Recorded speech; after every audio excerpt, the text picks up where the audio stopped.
The universe operates on principles we understand: physics, chemistry, the fundamental laws of cause and effect. Transporter technology, for all its seeming magic, follows strict protocols. Matter becomes energy, energy becomes matter, and the pattern buffer ensures perfect molecular reconstruction. But what happens when two incompatible technologies collide in the same beam? When the fabric between dimensions tears open, and something, or someone, steps through from a reality that shouldn't exist? The USS Enterprise hung in standard orbit above Epsilon Ceti 4, a Class M planet undergoing routine geological survey. Lieutenant Commander Scott stood at the transporter console, monitoring the biosigns of the landing party as they completed their final scans. Captain James T. Kirk, Mr. Spock, and Dr. McCoy were due back in 30 seconds. "Transporter room to landing party," Scott said into the comm, "ready to beam you up, Captain." "Energize, Mr. Scott," Kirk's voice crackled through. Scott's hands moved across the controls with practiced precision. The transporter chamber hummed to life, the familiar whine building as the annular confinement beam established lock. Then something changed. The hum shifted, climbing to a higher pitch that made Scott's teeth ache. Warning lights flashed across his console. What in blazes? Scott's fingers flew over the controls. The power readings were spiking, drawing energy from sources that shouldn't be accessible. The confinement beam was pulling matter from the correct coordinates, but also from somewhere else. Somewhere impossible. The transporter pads erupted in a cascade of gold light, but threaded through it were bands of blue-white energy that seemed to tear at the fabric of space itself. Scott's hands never stopped moving, compensating, adjusting, fighting to maintain pattern integrity as his instruments screamed warnings about dimensional instability. 4 columns of light solidified. Kirk, Spock, and McCoy materialized in their usual positions, shaken but intact. On the 4th pad, where nothing should have been, stood a figure in a red and black uniform unlike anything in Starfleet records. The man was tall, powerfully built, wearing a mask that covered the upper portion of his face. His uniform bore no insignia Scott recognized, and strapped to his side was a sword that crackled with barely contained energy. At his waist, a belt with strange geometric patterns still glowed with residual power. "Scotty, report." Kirk barked, already moving toward the intruder, though something in the captain's stance suggested he didn't quite consider this person a threat. "Not yet." "I don't know, sir." The transporter picked up a secondary signal, but it came from... Scott checked his readings again, hoping they'd changed. They hadn't. It came from outside our dimension. The masked figure turned slowly, taking in the transporter room with the careful attention of a trained operative assessing potential threats. His hand didn't move toward his sword, but Scott noticed he'd positioned himself to draw it instantly if needed. "Where am I?" the man asked, his voice steady and controlled. "This isn't Dr. Evil's base. You're aboard the USS Enterprise, a starship of the United Federation of Planets," Kirk said, maintaining a careful distance but projecting calm authority. "I'm Captain James T. Kirk. You seem to have had an unexpected arrival." "Captain Action," the man replied. He touched his belt, and for a moment, Scott's sensors went haywire as the device pulsed with energy that made no scientific sense. "I was pursuing the Council of Evil through their underground facility when..." He paused, studying his surroundings again. "This is a spacecraft. Advanced. 23rd century, if I'm reading your technology correctly." Spock had his tricorder out, scanning the newcomer with his characteristic thorough precision. "Fascinating. Captain, this individual's molecular structure shows signs of recent dimensional displacement. His equipment operates on principles that appear to violate several laws of physics as we understand them." "I'm a doctor, not a dimensional physicist," McCoy muttered, but he was studying Captain Action with professional concern. "But Jim, we need to get him to sickbay. Dimensional travel can't be good for human physiology." "I'm perfectly fine, Doctor," Captain Action said, though Scott noticed his hand had moved to steady himself against the transporter platform. but I would appreciate an explanation. How did I get here? Mr. Scott? Kirk turned to his chief engineer. The transporter encountered some kind of dimensional interference during beam-up, Captain. Best I can figure, this gentleman's belt created a resonance pattern with our annular confinement beam. Instead of just bringing you three back, we punched a hole between dimensions and pulled him through. Captain Action's masked face turned toward his belt. The quick change mechanism. I activated it to evade Dr. Evil's trap just as he looked up at Kirk. Your transporter intersected with my dimensional shift. We created a bridge between our realities. The question is, Spock observed, whether that bridge remains open. On cue, Scott's console erupted in fresh alarms. Captain, I'm detecting residual dimensional instability. The rift is trying to close, but something's keeping it partially open. And sir, he checked the readings twice before continuing. There's something else on the other side. Something trying to come through. Kirk's expression hardened into command mode. Red alert. Mr. Scott, seal off the transporter room and establish a containment field. Spock, I want full sensor analysis of that dimensional rift. And Captain Action, he turned to the masked hero.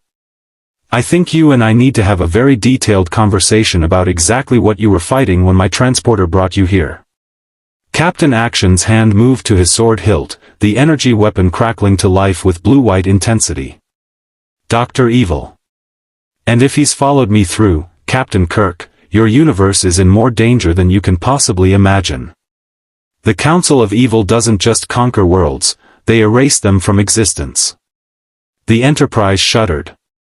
Somewhere in the distance, the red alert klaxons began to wail.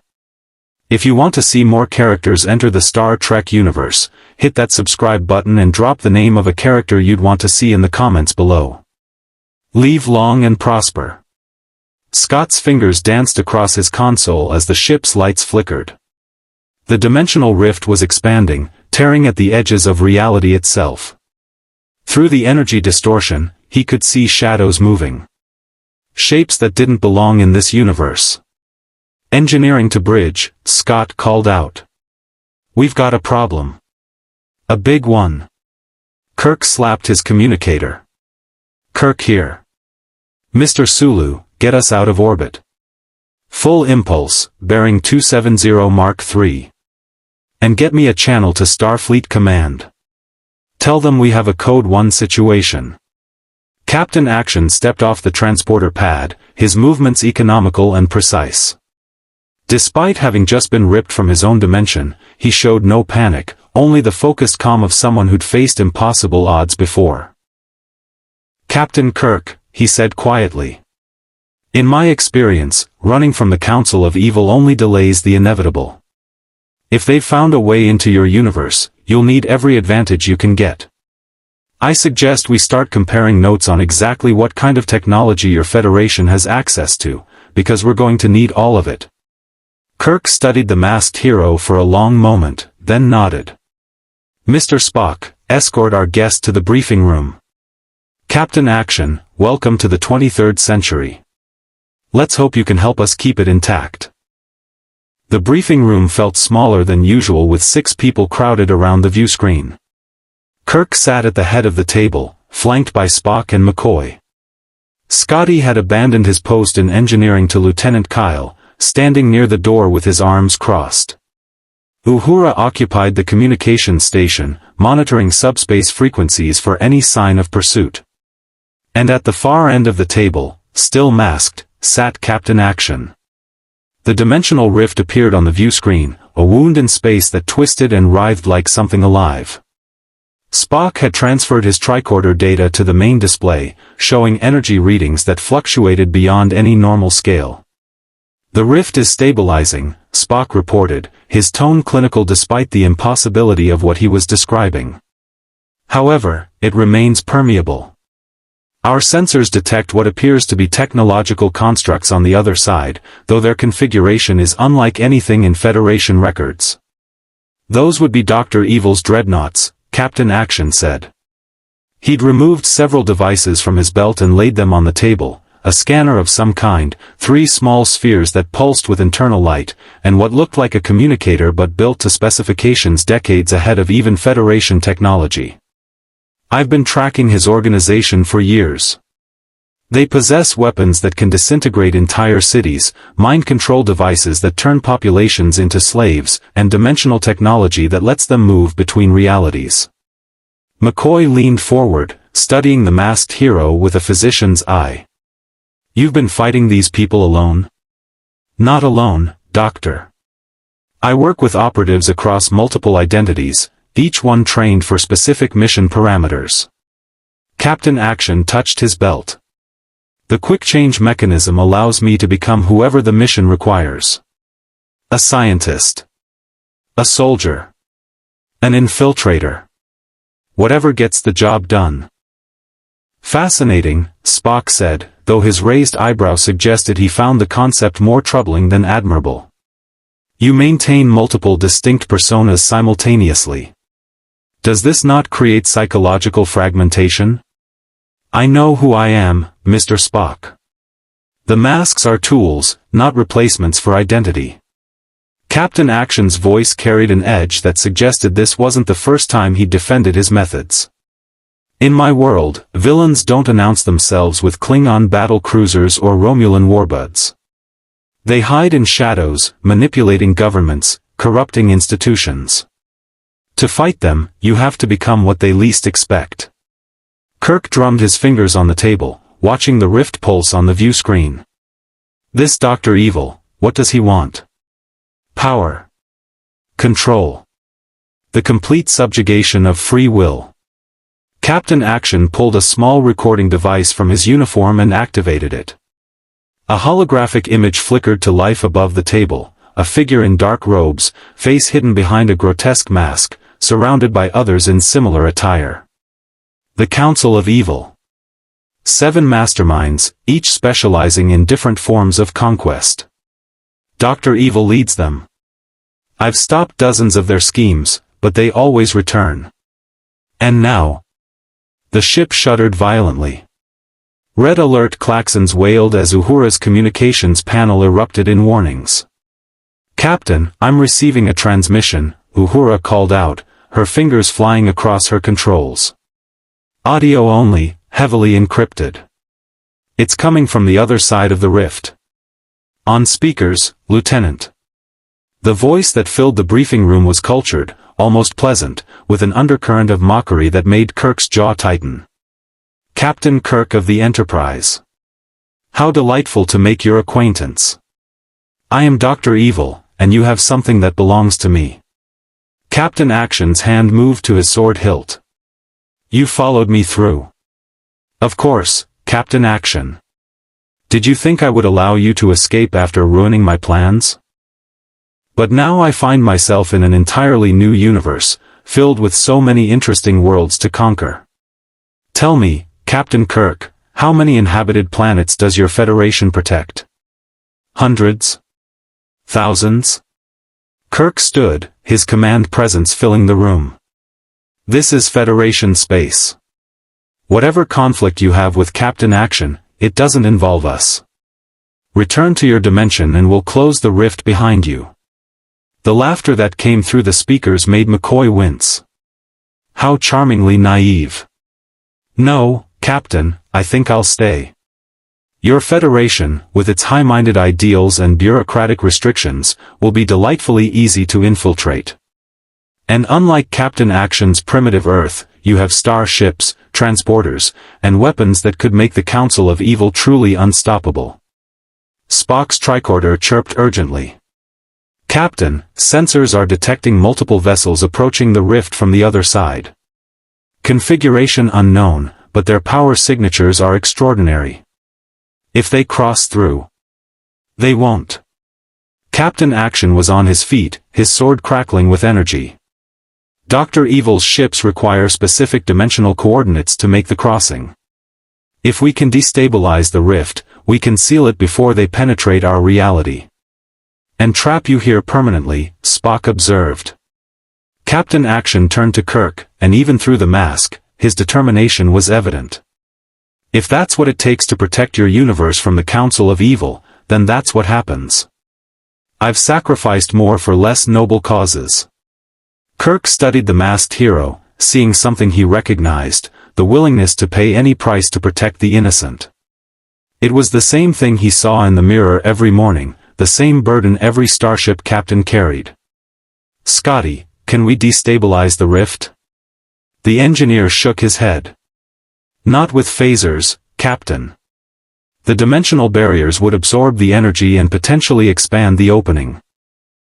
We'd need to hit it with something that resonates at the same frequency as the rift itself, create a feedback loop that collapses the structure." Captain Action held up one of the spheres from his belt. "Dimensional stabilizer. Normally used to anchor my position during quick changes.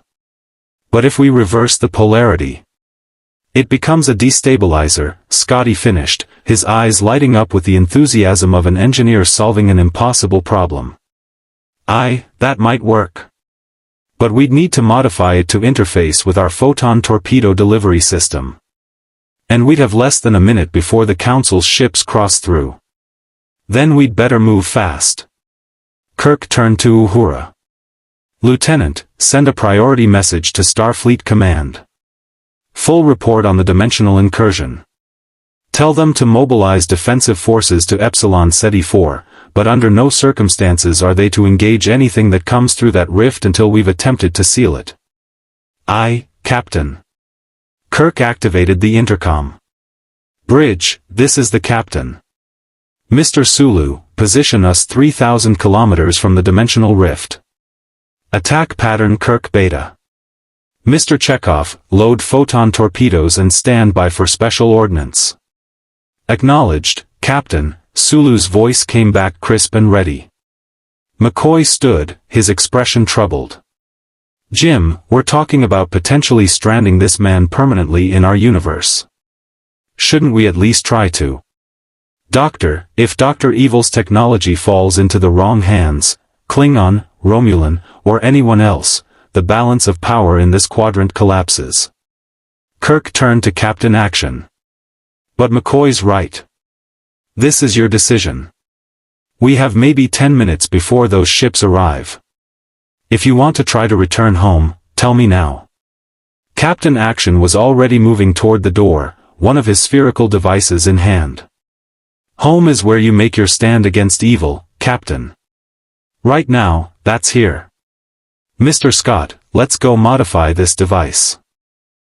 We have a rift to collapse and a council to disappoint." As they filed out of the briefing room, Spock paused beside Kirk. "Captain, I must point out the logical concern. If this individual possesses technology that can traverse dimensions, and if Dr. Evil's forces have similar capabilities, we may be witnessing only the beginning of a much larger problem." Kirk watched Captain Action's red and black uniform disappear around the corridor corner, followed by Scotty's enthusiastic gestures as they discussed technical specifications. "I know, Spock. But right now, I'll settle for closing one-dimensional rift and keeping the Council of Evil out of Federation space. We'll worry about the larger implications after we survive the next hour. A practical approach, Captain. Though I would note that worrying is an emotional response, not a logical one." Kirk allowed himself a slight smile. "Spock, when we're facing dimensional invaders with planet-destroying weapons, I think a little worry is perfectly logical." They headed for the turbolift as the Enterprise banked toward its position. On the view screen, the dimensional rift pulsed like a malevolent eye, watching, waiting. And through it, shadows were gathering, vast shapes that blotted out the stars from another universe. The clock was ticking. The Enterprise's weapons bay hummed with activity as Scotty and Captain Action worked side by side at the modification station. Kirk stood nearby with Spock, watching as the two men, separated by decades of technological evolution, found common ground in the universal language of engineering. "The dimensional stabilizer operates on a quantum entanglement principle," Captain Action explained, his hands moving with practiced precision as he dismantled the sphere. "It creates a localized field that anchors my molecular structure during dimensional shifts. If we can reverse the phase variance and amplify the output, we create a cascading resonance pattern that forces the rift to collapse on itself. Scotty finished, already reaching for a plasma calibrator. Brilliant. But we'll need to house it in a photon torpedo casing to survive the initial launch sequence. The casing will degrade the field strength. We need a buffer material that can. Duranium composite with a gravitic stabilization matrix, Scotty said, pulling up schematics on his workstation. It'll hold together just long enough for the device to reach the rift's event horizon. Captain Action studied the display, his masked face tilted in concentration. You've built this kind of delivery system before? Not for collapsing dimensional rifts, no. But we've modified photon torpedoes for everything from geological surveys to sealing subspace tiers. The principle's the same: deliver a specialized payload to a precise location without destroying it in transit. Kirk's communicator chirped. Bridge to Captain. Sir, sensors are detecting increased activity beyond the rift. Whatever's coming through, it's getting closer. How long, Mr. Sulu? 8 minutes, Captain. Maybe less. Kirk turned to the engineers. Gentlemen? Almost there, Captain, Scotty said, his fingers flying over the controls. But I'll need at least 10 minutes to recalibrate the torpedo's guidance system. The dimensional instability is playing havoc with our targeting sensors. We don't have 10 minutes. Captain Action reached for his belt and pulled out another device, this one resembling a handheld scanner but with additional components that pulsed with that same blue-white energy Kirk had seen in the transporter room. My dimensional compass. It's calibrated to track rift signatures. If we can interface it with your torpedo guidance system, it'll give us a targeting lock that compensates for the dimensional variance, Spock interjected, stepping forward with his tricorder. Ingenious. The device essentially creates a map of the dimensional boundaries, allowing us to navigate the fluctuations. Scotty was already connecting the compass to the torpedo's control matrix. This technology, Captain Action, it's decades ahead of anything the Federation has developed. Where did it come from? I built it, Captain Action said simply. Along with most of my equipment. When you fight enemies who operate outside conventional reality, you learn to think unconventionally yourself. Kirk raised an eyebrow. You're an inventor as well as an operative? The masks aren't just disguises, Captain Kirk. Each identity brings specialized knowledge. Engineer. Scientist. Tactician. Soldier. I've trained in dozens of disciplines because the Council of Evil doesn't limit themselves to one form of warfare. Captain Action secured the last connection, and the torpedo casing sealed with a hiss of pressurized air.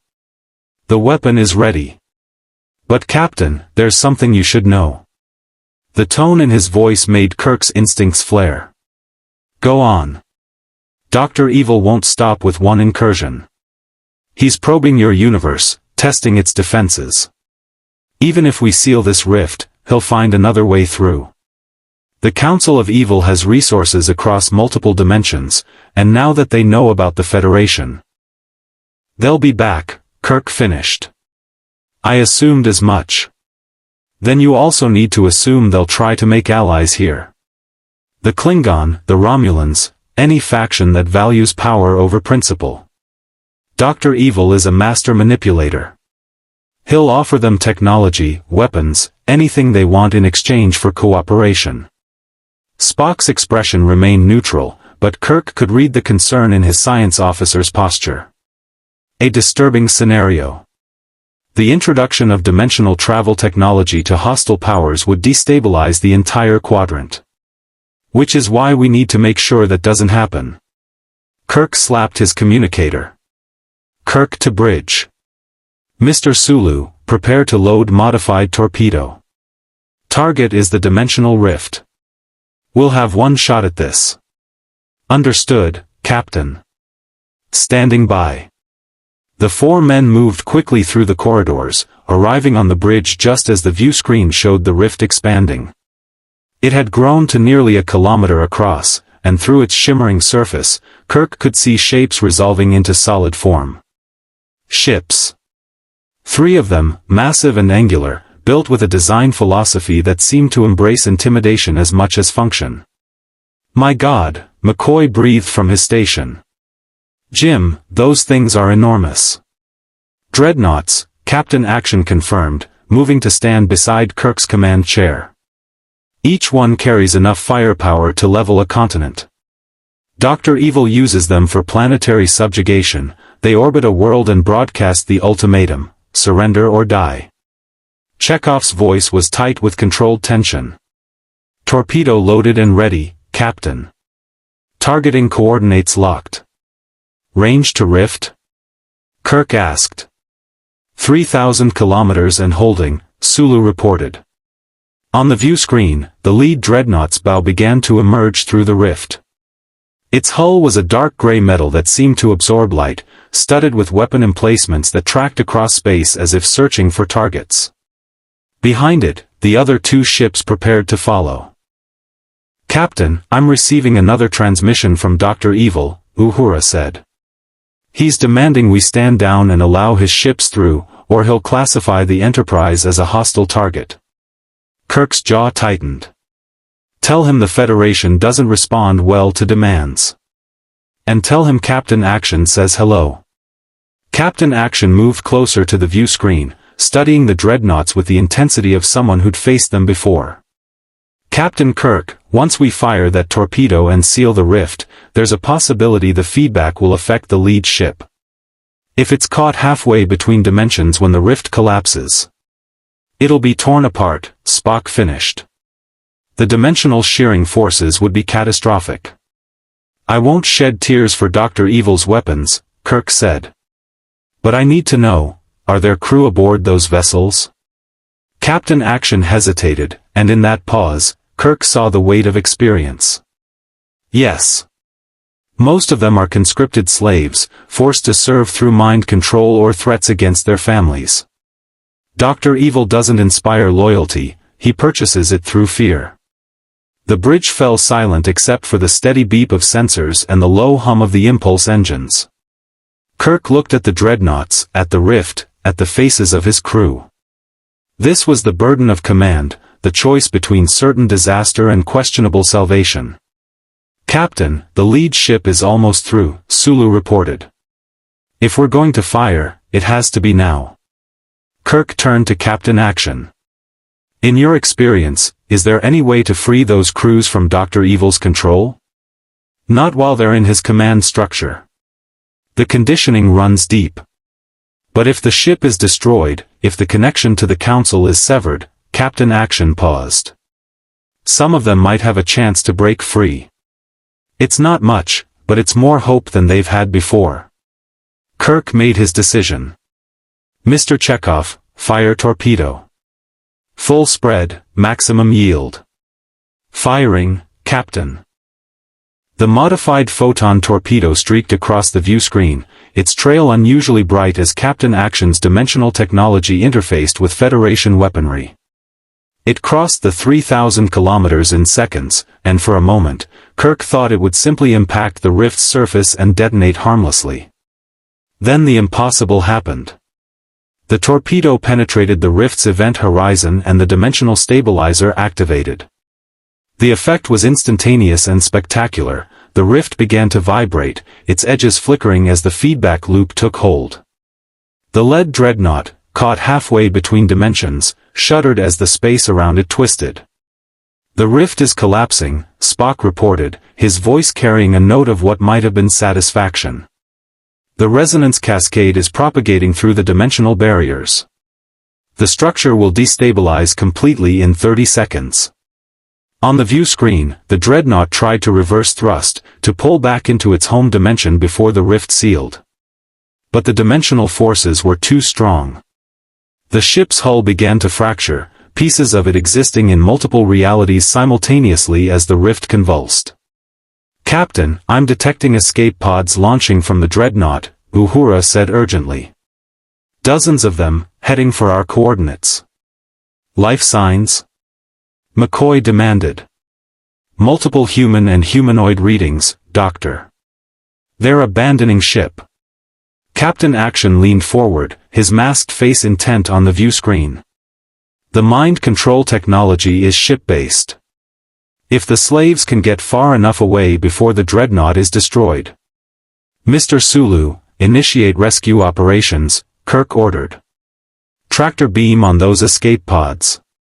Get them aboard before the rift collapses completely. Aye, Captain. The Enterprise's tractor beam lanced out, grabbing the first pod and pulling it toward the hangar bay. Then the second. The third. The bridge crew worked with practiced efficiency, but Kirk could see they were racing against time. The rift was shrinking, and the dreadnought was coming apart. 15 seconds to complete collapse, Spock announced. Captain, incoming transmission from the dreadnought, Uhura said. It's Dr. Evil. On screen. The face that appeared on the view screen was hidden behind an ornate mask, but the eyes that glared out from it burned with intelligence and malice. Captain Kirk. How very clever. But this changes nothing. The Council of Evil has already begun mapping your universe. We will return, and when we do, your precious Federation will burn. Not if I have anything to say about it, Captain Action said, stepping into view of the transmission. Dr. Evil's masked face tilted, and Kirk could hear the smile in his voice. Ah, Captain Action. Still playing the hero, I see. Tell me, how does it feel to be trapped in a universe not your own? To know you'll never see your Earth again? I've won, old friend. You're exiled, and I'm free to plan my return without your constant interference. You forget, Doctor, I've stopped you in multiple dimensions.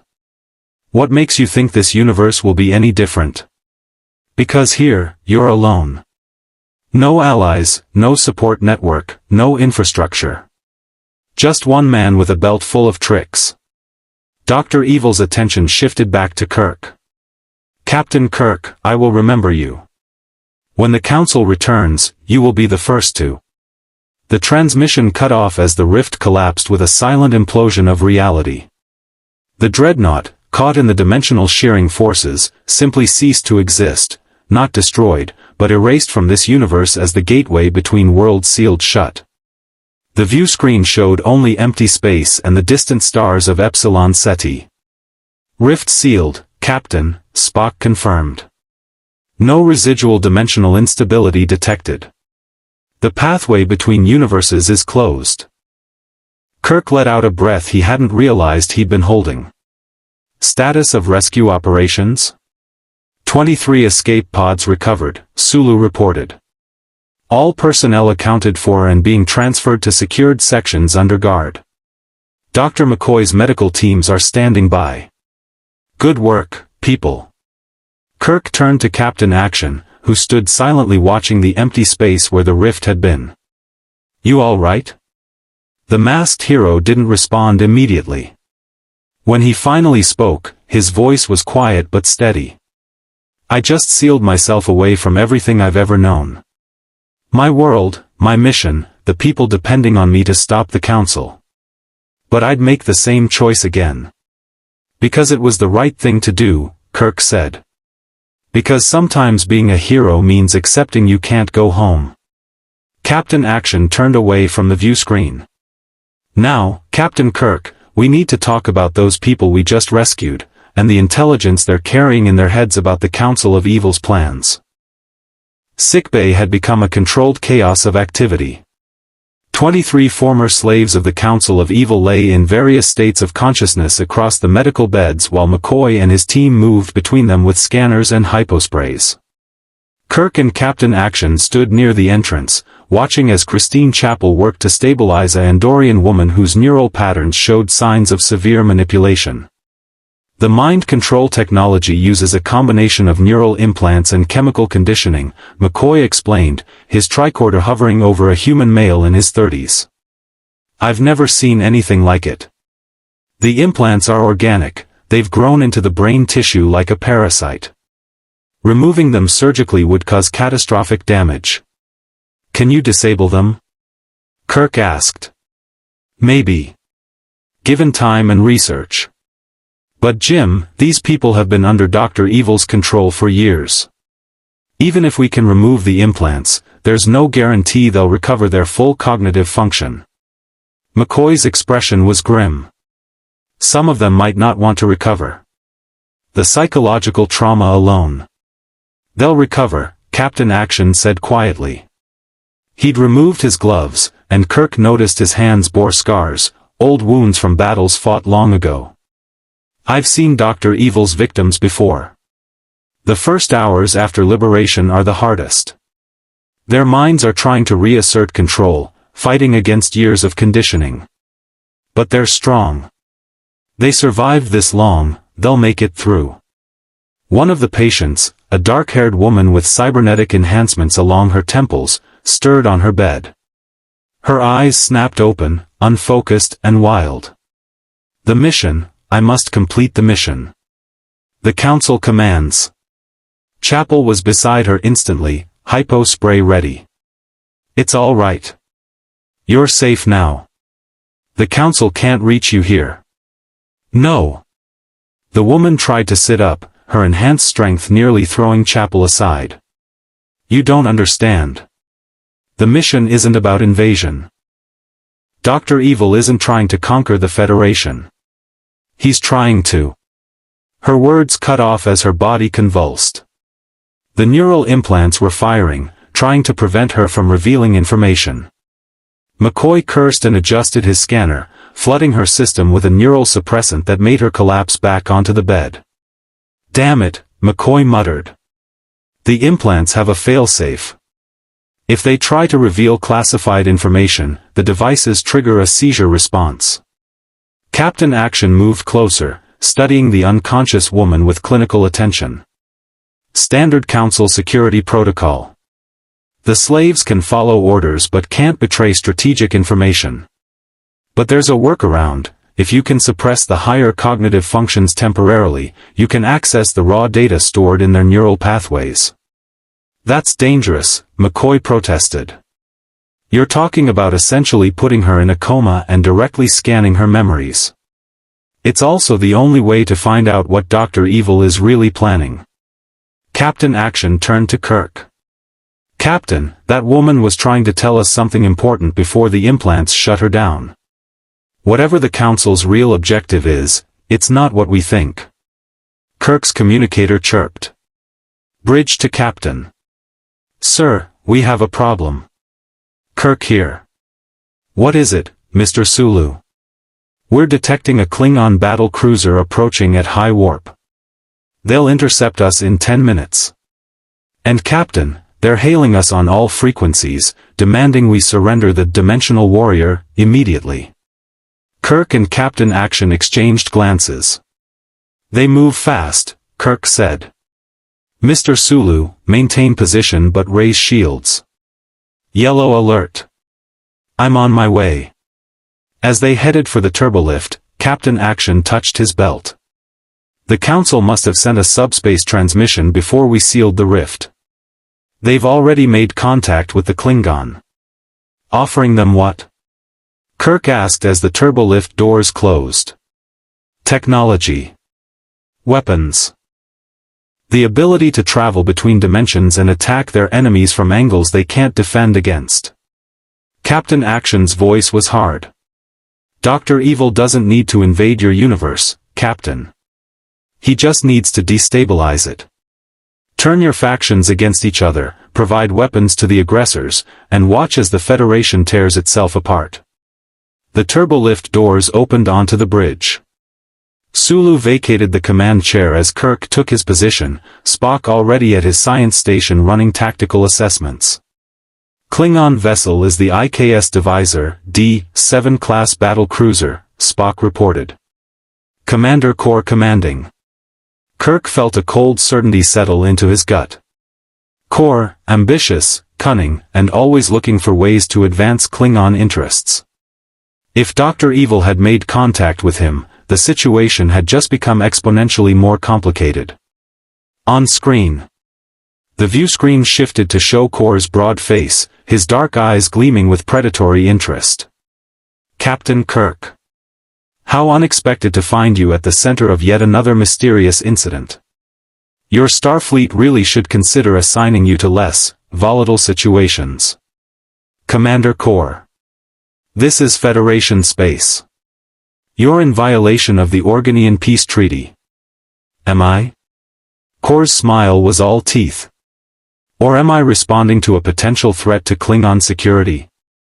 My sensors detected massive dimensional instabilities in this region, followed by the appearance of unknown vessels. The Empire takes such anomalies very seriously. The situation is under control, Kirk said evenly. The dimensional rift has been sealed, and all hostile forces have been neutralized.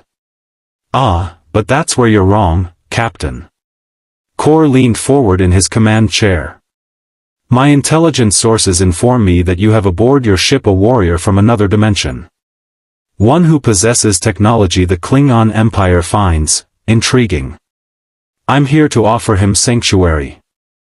Captain Action stepped into view of the view screen, his masked face unreadable. Commander Kor, I assume. I've heard about Klingon honor. Tell me, does accepting stolen technology from dimensional invaders qualify as honorable in your culture? Kor's expression darkened. Choose your words carefully, human. The Klingon Empire does not steal. We conquer. We claim. We take what is rightfully ours through strength of arms. Then you should have no problem understanding why I won't be joining you. I've spent my life fighting tyrants who believe might makes right. I'm not about to start working for one. You misunderstand the situation. Kor's voice took on a dangerous edge. This isn't an invitation. Several hours ago, I received a transmission from an entity calling itself the Council of Evil. They offered the Empire access to dimensional technology in exchange for one simple service, capturing you and delivering you to their agents. They were quite generous with technical specifications, Captain Kirk. Weapons that can phase through shields. Ships that can appear anywhere in the galaxy without warp travel. The ability to strike at the Federation from dimensions you can't even detect. Spock's tricorder chirped urgently. Captain, I'm detecting 3 more Klingon vessels dropping out of warp. We're surrounded. Kirk's hands tightened on the arms of his chair. Commander Kor, the Organians won't allow. The Organians police acts of war, Captain. This is merely a law enforcement action. The Empire is pursuing a criminal wanted for crimes against our potential allies. If Starfleet chooses to protect this criminal, well, Kor's smile returned. That would be most unfortunate for Federation-Klingon relations. Captain Action moved closer to Kirk, his voice low. Captain, I won't let your ship be destroyed because of me. If I surrender to the Klingon. Absolutely not, Kirk cut him off. We don't hand people over to hostile powers, especially when those powers have been compromised by dimensional terrorists. Mr. Spock, can we make a run for the neutral zone? Negative, Captain. The Klingon vessels have us in a tactical formation. Any attempt to escape would result in engagement. Then we fight our way out. Against 4D-7 battle cruisers? McCoy's voice came over the comm from sickbay. Jim, we wouldn't last 5 minutes. Uhura turned from her station. Captain, I'm receiving a priority message from Starfleet Command. They're ordering us to avoid conflict with the Klingon at all costs. The Federation Council is attempting diplomatic resolution, but until then, we're to maintain defensive posture only. Kirk felt the familiar weight of impossible choices pressing down on him. Fight and risk destruction. Surrender Captain Action and betray everything the Federation stood for. Or find a third option that nobody had considered yet. Captain Kirk, Kor said, his patience clearly wearing thin. You have 60 seconds to transfer the Dimensional Warrior to my custody. After that, I will interpret your refusal as an act of war and respond accordingly. The Empire is prepared to sacrifice one starship to gain access to dimensional technology. Are you prepared to sacrifice your crew for a stranger? Captain Action's hand moved to his belt. I have an idea. It's risky, and you're probably not going to like it, but it might buy us the time we need. I'm listening, Kirk said, his eyes never leaving Kor's face on the view screen. The quick change mechanism allows me to shift identities. Different appearances, different skills, different personas. But it does something else too, it creates a temporary dimensional displacement. For about 30 seconds, I exist partially in another dimension. Sensors can't track me. Transporters can't lock onto me. To all external detection, I simply vanish. Spock's eyebrow rose. You're suggesting we make it appear you've escaped. Exactly. If the Klingon believe I've used dimensional technology to flee, they'll have to choose, pursue me and risk losing their chance at the Council's cooperation, or search the Enterprise and confirm I'm really gone. Either way, it gives us breathing room. 30 seconds, Kirk said. Then what? Then I reappear somewhere unexpected and we improvise. It's what I do best, Captain. Kirk looked at his crew. Sulu's hands were steady on the helm controls. Chekhov's fingers hovered over the weapons console. Uhura monitored channels for any sign of diplomatic breakthrough. Spock calculated odds with Vulcan precision. His crew, ready to follow him into whatever impossible situation came next. Mr. Chekhov, ready photon torpedoes. Target the lead Klingon vessel, but do not fire unless I give the order. Kirk turned to Captain Action. Do it. And when you reappear, make sure it's somewhere that gives us a tactical advantage. Captain Action nodded and touched his belt. The device glowed with that familiar blue-white energy, and his form began to shimmer like a transporter effect but wrong somehow, as if he were being pulled sideways through a dimension that shouldn't exist. 20 seconds, Captain Kirk, Kor warned. You want him? Kirk said calmly. Come and get him. Captain Action's form flickered one final time, and then he was gone. Spock's sensors immediately registered the disappearance, the science officer's announcement confirming what the view screen showed. The Dimensional Warrior is no longer aboard the Enterprise, Commander Kor. Your sensors should verify that. Kor's eyes narrowed as he checked his own displays. His expression shifted from triumph to suspicion. He's fled. Coward. No matter, my fleet will track his dimensional signature and... Captain. Sulu's voice was urgent. Romulan warbird decloaking directly ahead. They're powering weapons. The view screen split, showing both Kor's face and the sleek predatory form of a Romulan bird of prey, its hull glinting with barely contained power. And from the Romulan ship came a transmission in a cold, measured voice. This is Commander Kara's of the Romulan Star Empire. The Dimensional Warrior known as Captain Action has been classified as a strategic asset. Any vessel attempting to claim him will be considered an act of aggression against the Romulan people. Captain Kirk, you will surrender the warrior to us immediately, or face the consequences. Kirk sat back in his chair, a grim smile crossing his face. The situation had just gone from impossible to absurd. For Klingon battle cruisers, one Romulan warbird, and somewhere in the chaos, Captain Action was about to reappear. This was going to be interesting. The bridge of the Enterprise had become the center of an interstellar standoff. On the main view screen, Commander Kor's battle cruiser held position to port while Commander Kara's Romulan warbird hung in space to starboard, both vessels with weapons armed and shields raised. The three additional Klingon ships completed the tactical box, leaving the Enterprise surrounded with no clear escape route. This is an interesting development, Spock observed from his station, his tone suggesting he found the situation more fascinating than alarming.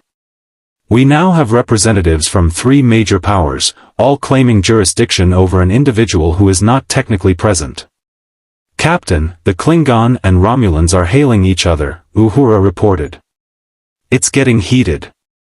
Commander Kor is accusing the Romulans of violating the neutral zone. Commander Kor is claiming the Romulan Empire detected the dimensional incursion first and has primary salvage rights. Kirk leaned forward in his chair, mind racing through tactical options. Captain Action had bought them 30 seconds of confusion, but that time was nearly up. When he reappeared, wherever he reappeared, both hostile fleets would detect him immediately. Mr. Sulu, what's our power status? Shields at maximum, Captain. Warp drive ready. Impulse engines hot. But sir, if both fleets open fire simultaneously, we'll be vapor before we can plot a jump to warp, Kirk finished. I know. Mr. Spock, any sign of Captain Action's dimensional signature? Negative, Captain. Whatever dimensional state he's occupying, it remains completely undetectable to our sensors. However, based on his stated time frame, he should reappear in approximately 15 seconds. Captain Kirk, Kor's voice boomed over the comm, I don't know what game you're playing, but the Klingon Empire will not be outmaneuvered by Romulan trickery. The Dimensional Warrior belongs to us by right of first contact. First contact? Kara's voice was cold and precise. Your intelligence came from the Council of Evil, the same source that contacted Romulan High Command 3 hours ago. We have equal claim, and unlike the Klingon, we have the tactical position to enforce it. Captain, Uhura said quietly, I'm detecting subspace transmissions between the Romulan vessel and an unknown source. Heavily encrypted, but the pattern suggests they're communicating with someone beyond this system. Kirk's instincts flared. Can you break the encryption? Not quickly enough, sir. On the view screen, Kor's expression had shifted from anger to calculation. Captain Kirk, I propose a temporary alliance. The Klingon Empire will assist the Federation in repelling this Romulan incursion if you agree to share custody of the Dimensional Warrior once he's recovered. How generous, Kara's responded before Kirk could speak. Captain Kirk, the Romulan Empire makes a counteroffer. We will provide safe passage to Federation space and guarantee no hostile action against the Enterprise if you transfer the warrior to our custody. Unlike the Klingon, we understand the value of studied patience over brute force. 5 seconds until dimensional displacement ends, Spock announced. Kirk made his decision in the space between heartbeats. Lieutenant Uhura, open a channel to both vessels. All frequencies. Channel open, sir. Commander Kor, Commander Kor, this is Captain James T. Kirk of the United Federation of Planets. Neither of you has jurisdiction over Captain Action. He's not a piece of technology to be claimed or a weapon to be traded. He's a sentient being with rights under Federation law, and I will not surrender him to anyone. Then you've chosen destruction, Kor said flatly. Perhaps, Kirk replied. But I've also chosen to do the right thing. Something both your empires seem to have forgotten in your rush to embrace technology from dimensional terrorists. 2 seconds, Spock said. The bridge lights flickered as Captain Action's displacement ended. He reappeared not on the Enterprise's bridge, but exactly where Kirk had hoped, on the hull of the Enterprise itself, magnetic boots anchoring him to the saucer section, his form clearly visible on the external sensors. Ingenious, Spock commented. He's technically aboard the Enterprise but outside our pressurized environment, making transporter locks more difficult and giving him a 360-degree view of the tactical situation. Kirk stabbed his communicator. Kirk to Captain Action. I hope you can hear me. I can, Captain. The reply came through slightly distorted by the communication relay through Captain Action's helmet systems. And I can see we've attracted more attention. Romulan Warbird, Klingon battle cruisers, you really know how to show a visitor a good time. Can you get back inside? Not without exposing myself to transporter capture. But I have another idea. Captain, how much do you know about Klingon honor codes? Kirk glanced at Spock, who raised an eyebrow. Enough to know they value personal combat and direct confrontation. And Romulans? Strategic, calculating. They prefer overwhelming tactical advantage to fair fights. Perfect. Captain Action's voice took on a tone Kirk was beginning to recognize, the sound of a plan forming.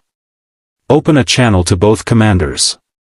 It's time we settled this the old-fashioned way. Uhura looked to Kirk, who nodded. Channels open. Commander Kor, Commander Kara's, Captain Action's voice rang out across all frequencies. You both want me. You both claim I'm some kind of prize to be won. Fine. I challenge you to single combat, both of you, simultaneously. The bridge fell silent. Even Spock's expression showed something that might have been surprise. Elaborate, Kara said carefully. Simple. You each send your best warrior. I fight them both at the same time, hand to hand, no weapons except what we carry on our persons. If your champions win, I surrender to whichever empire's warrior defeats me. If I win, both of you withdraw and leave the Enterprise alone. Kor's laughter boomed across the channel. A challenge. Now this is something I can respect. Very well, Dimensional Warrior. I accept your terms. I will face you myself, it's been too long since I've had worthy combat. The Romulan Empire does not settle territorial disputes through barbaric duels, Kara said coldly. But Kirk detected something else in his voice, calculation. However, if Commander Kor insists on this primitive display, we will not be seen as cowards. My sub-commander will represent Romulan interests. Excellent, Captain Action said. Captain Kirk, I'll need a neutral ground. Somewhere both parties can observe but not interfere. Kirk's mind raced through options. They needed a location that both Klingon and Romulans would accept, somewhere with enough space for combat but contained enough to prevent escape. The cargo bay. Deck 7. It's pressurized, has observation galleries, and is large enough for your purposes. Captain, I must protest, Spock said quietly. This is tactically unsound. If Captain Action loses. He won't lose, Kirk said with more confidence than he felt. Mr. Sulu, open the main cargo bay and extend docking access to both vessels. Limited transport authorization, 2 individuals each, no weapons beyond personal sidearms. Aye, Captain. Commander Kor, Commander Kara's, you have 10 minutes to transport your representatives to Deck 7. Captain Kirk out. He closed the channel and turned to Spock. You think I'm making a mistake? I think you're trusting a great deal to a warrior we've known for less than 6 hours, Captain. However, I also calculate that conventional escape scenarios have a 0.3% chance of success.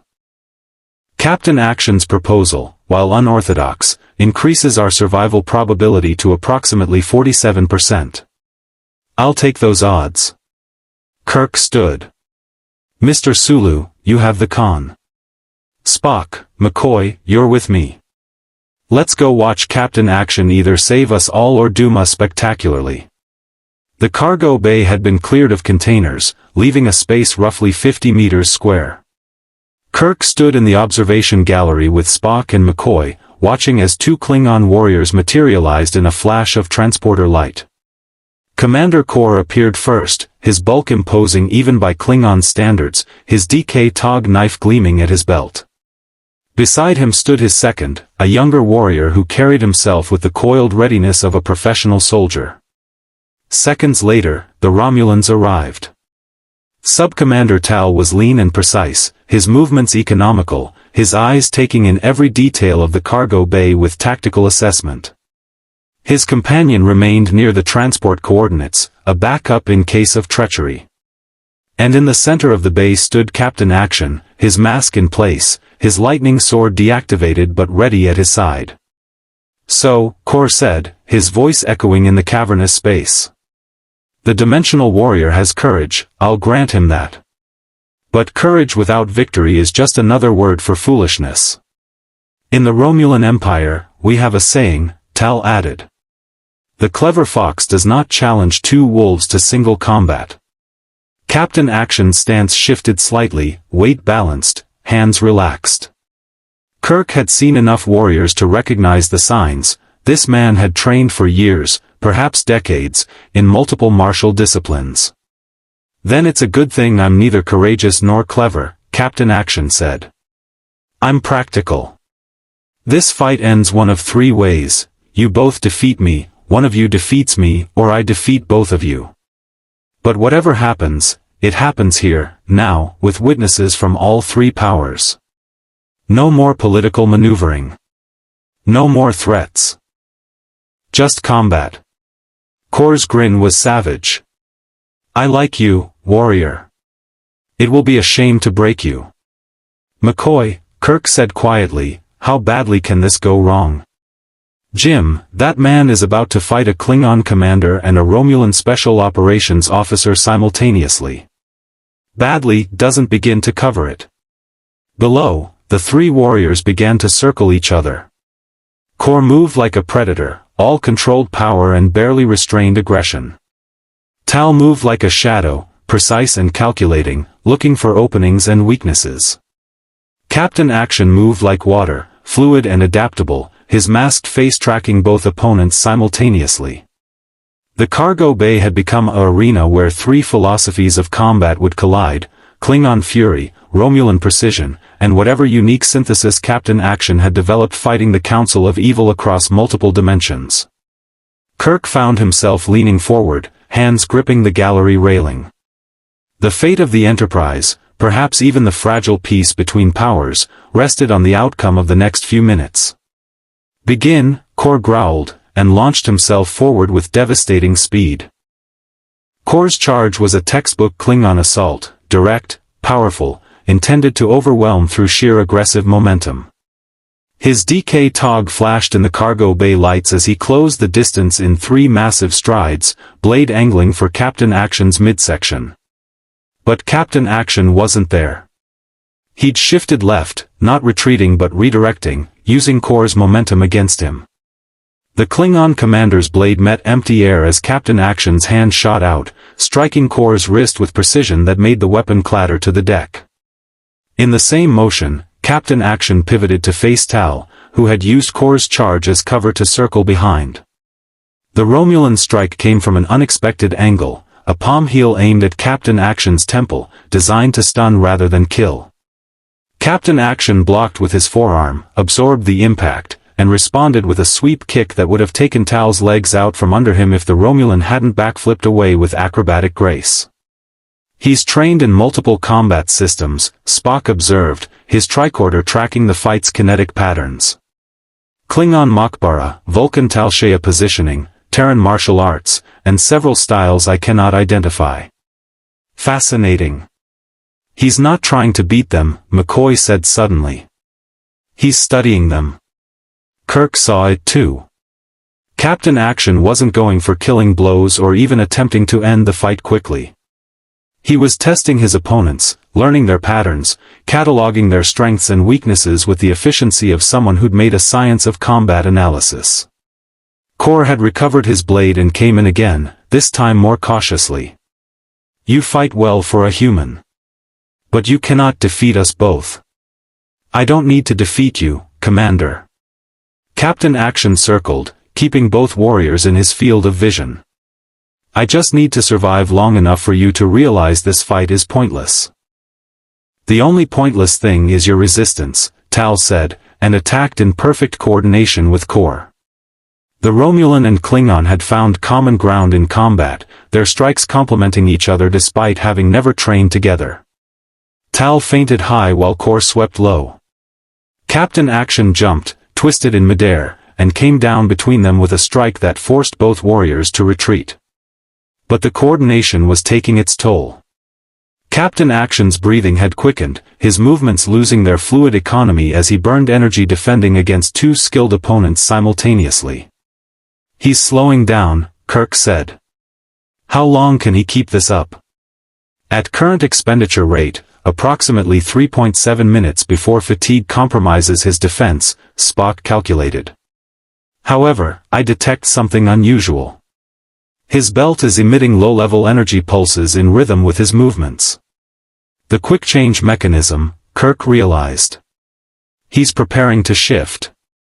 Below, Kor landed a glancing blow that sent Captain Action stumbling. Tal pressed the advantage, driving forward with a series of rapid strikes that forced the masked warrior into a corner. Kor moved to cut off escape, his DK Tog ready for the finishing blow. Yield, Kor commanded. You've fought with honor. Surrender now and I'll ensure the Empire treats you well. Captain Action's hand moved to his belt, and Kirk saw the blue-white energy beginning to build. But instead of activating the dimensional shift, Captain Action did something unexpected. He deactivated it. You're right, Commander. I can't defeat you both. Captain Action straightened, pulling off his mask to reveal a face weathered by years of combat, eyes that had seen too much yet still held determination. But I can show you what you're really fighting for. He reached into his uniform and pulled out a small recording device, one of the pieces of Council technology he'd brought with him. The holographic display activated, projecting an image that filled the cargo bay. It showed a planet. Kirk didn't recognize the star system, but the world itself was beautiful: green continents, blue oceans, white cloud formations. Cities sparkled across the night side, evidence of an advanced civilization. This was Meridian Prime, Captain Action said, his voice carrying across the cargo bay. Population, 3 billion. The Council of Evil arrived 6 years ago, offering the planetary government advanced weapons technology in exchange for mining rights. The government accepted. The hologram shifted, showing the same planet. But now the continents were gray and lifeless, the oceans boiled away, the cities reduced to radioactive craters. Within 2 years, the Council had armed every faction on the planet with weapons beyond their ability to control. The wars lasted 8 months. When the dust settled, Meridian Prime was dead. And the Council moved on to the next world, having extracted every valuable resource while the population tore itself apart. The cargo bay had fallen silent except for the soft hum of the holographic projector. This is what you're being offered, Captain Action continued, looking at both Kor and Tal. The Council of Evil doesn't make allies. They make victims. They'll give you dimensional technology, weapons that can strike through shields, devices that can topple governments. And they'll watch as you use those weapons against your enemies, and then against each other, until your empires are ash and they can harvest what remains. Kor's expression had darkened, but Kirk couldn't read whether it was anger at the manipulation or fury at being shown weakness. Tal's face remained impassive, but his combat stance had relaxed slightly. Pretty words, Kor said finally. But the Empire has faced many enemies who promised our destruction. We're still here. Because you've never faced an enemy like the Council, Captain Action replied. He gestured to the hologram, which shifted to show a dozen more dead worlds. 17 civilizations in my dimension. All gone. All destroyed not by the Council's weapons, but by their own hands after the Council gave them the tools for mutual annihilation. The Council of Evil doesn't conquer, they corrupt.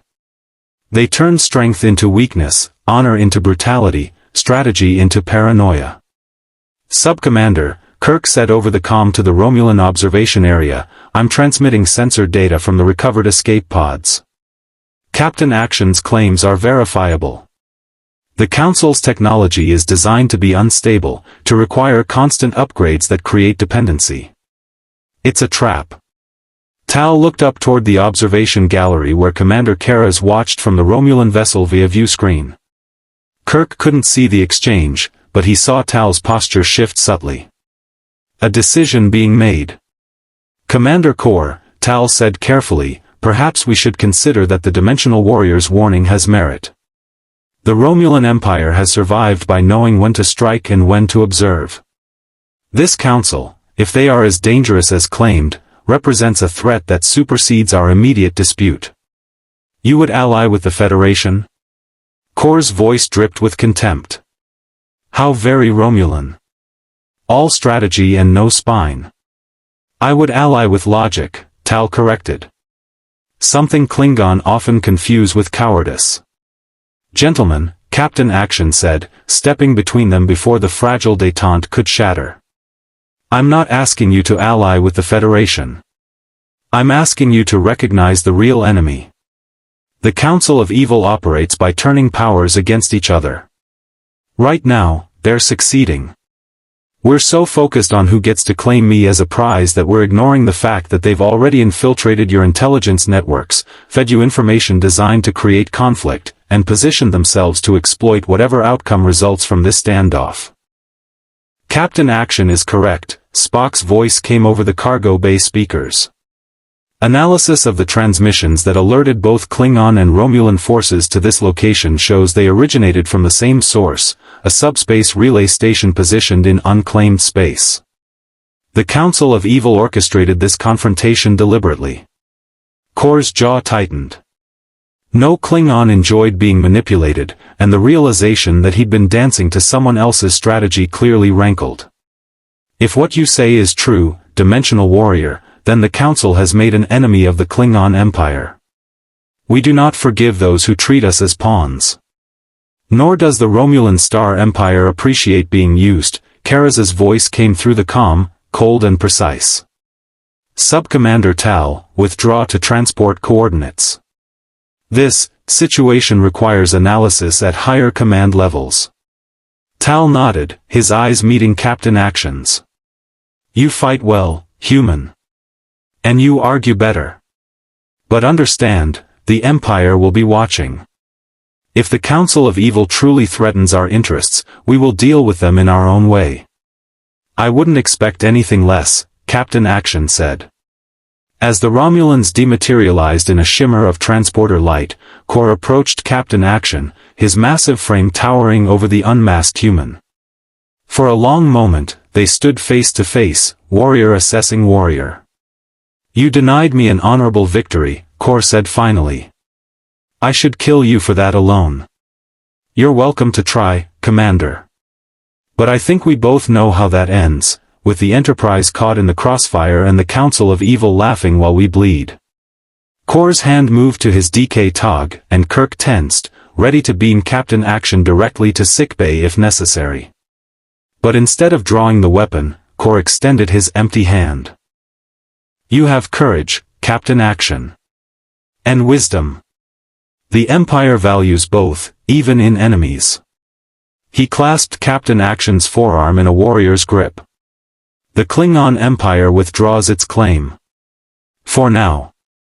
But know this, if the Council of Evil attacks Klingon interests, we will hold you partially responsible for bringing them to our attention. The Empire has a long memory. I'd expect nothing less, Captain Action replied, returning the grip with equal strength.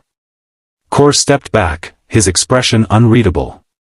Captain Kirk, your Federation harbors interesting allies. See that they don't become liabilities. He touched his communicator. Kor to divisor. 1 to beam up. As the Klingon commander dematerialized, McCoy let out a long breath. Well. That was either the bravest or most foolhardy thing I've ever witnessed, and I've served with Jim Kirk for years. Kirk descended to the cargo bay floor, Spock and McCoy following. Captain Action had retrieved his mask but held it in his hands rather than putting it back on, his face showing the exhaustion of someone who just fought for his life against two of the galaxy's most formidable warriors. That was a hell of a gamble, Kirk said. If Kor hadn't accepted your logic, he would have killed me and triggered a firefight that would have destroyed the Enterprise, Captain Action finished. I know. But I've learned something fighting the Council of Evil. Most beings, regardless of species or culture, value survival over pride. You just have to show them which choice serves both. The holographic images of destroyed worlds, Spock said. Were they authentic? Every one. 17 civilizations I couldn't save because I learned about the Council's plans too late. I won't let that number become 18. Captain Action's expression hardened. Captain Kirk, the Council is coming back. Dr. Evil doesn't give up, and now he knows about the Federation, the Klingon, the Romulans. He has a map of your entire political landscape. He'll probe for weaknesses, make alliances with fringe groups, offer technology to anyone desperate or ambitious enough to accept. Then we'll be ready, Kirk said. Starfleet will distribute warnings, increase border patrols, monitor for dimensional anomalies. That won't be enough. Captain Action looked down at his mask, his fingers tracing the familiar contours. The Council doesn't announce itself with warships and ultimatums. They work through intermediaries, shell corporations, false flag operations. By the time you realize they're involved, they've already won. Kirk felt the weight of command settle more heavily on his shoulders. What do you suggest? I suggest, Captain Action said, meeting Kirk's eyes with steady determination, that you let me do what I do best. I hunt the Council of Evil. I know their methods, their strategies, their favorite tactics. Give me access to Federation intelligence networks, let me work independently, and I'll find where they're planning to strike next. Captain, Spock interjected, allowing an independent operative access to classified Federation intelligence represents significant security risk. So does ignoring a threat that's already destroyed 17 civilizations, Captain Action countered. I'm not asking you to trust me, Mr. Spock. I'm asking you to trust the evidence. The Council is here, they're active, and they're not going away. You can either work with someone who knows how to fight them, or you can try to face them blind. Kirk considered this, weighing operational security against operational necessity. It was the kind of decision that could define a career, or end it. I'll need to consult with Starfleet Command, Kirk said finally. But Captain Action, understand this, if you're granted access to Federation resources, you'll be held accountable for how you use them. We don't operate in shadows at the Federation. We believe in transparency, accountability, the rule of law. Even when facing an enemy that exploits all three? Captain Action asked, not argumentatively but genuinely curious. Especially then. Because the moment we abandon our principles to fight our enemies, we become them. Kirk extended his hand. Welcome to the Federation way of doing things, Captain Action. I have a feeling you're about to get a crash course in Starfleet bureaucracy. Captain Action smiled, a genuine expression that transformed his weathered features. Captain Kirk, I've infiltrated Dr. Evil's dimensional fortress, survived interrogation by the Council's telepaths, and just fought a Klingon commander and Romulan special operative simultaneously. How bad can Starfleet paperwork be? McCoy and Spock exchanged glances. Oh, you poor bastard, McCoy said with feeling. You have no idea what you just volunteered for. 3 days later, Captain Action stood in the Enterprise's briefing room surrounded by data screens, holographic displays, and what seemed like an endless stream of Starfleet intelligence reports. His mask was back in place, though Kirk noticed he removed it more frequently now when in private company, a sign of growing trust, or perhaps simple exhaustion. 17 subspace transmissions in the last 72 hours, Captain Action said, gesturing to a star map that showed communication traces spanning half the quadrant. All using the same encryption signature the Council used to contact the Klingon and Romulans. They're casting a wide net, seeing who bites. Kirk studied the display, noting how the transmissions clustered around certain sectors. The Orion Syndicate, independent colony worlds, and, he paused, recognizing one set of coordinates. The neutral zone. They're contacting settlements on both sides of the border. Logical targets, Spock observed from his station. The Orion Syndicate operates outside Federation law and would be receptive to offers of advanced technology. Independent colonies often feel abandoned by central governments and might accept alliances that promise protection or economic advantage. And settlements near the neutral zone exist in constant uncertainty regarding political allegiance. It's textbook Council strategy, Captain Action said. They don't recruit the powerful, they recruit the desperate, the angry, the forgotten. Give them weapons and technology that make them feel strong for the first time in their lives, then stand back and watch as they use those weapons in increasingly destructive ways. The door chimed, and Uhura entered carrying a data pad. Captain, priority message from Starfleet Command. Admiral Comac wants a status update on the dimensional threat assessment. Kirk took the pad, scanning the contents with practiced efficiency. They're not happy about our unauthorized alliance with Captain Action. Apparently, several Federation Council members are concerned about setting precedent for incorporating extradimensional operatives into Starfleet intelligence operations. Politicians, McCoy muttered from where he leaned against the wall. We've got dimensional terrorists recruiting our enemies and they're worried about precedent. They're worried about accountability, Dr. Spock corrected. A legitimate concern. Captain Action operates using methods that would violate numerous Federation regulations regarding due process, surveillance, and rules of engagement. Captain Action didn't seem offended. Mr. Spock is right. In my world, I answer to no one but my own conscience. I use whatever methods necessary to stop the Council, deception, infiltration, even violence when required. That's antithetical to Federation values. But necessary against an enemy like this, Kirk said, making his decision.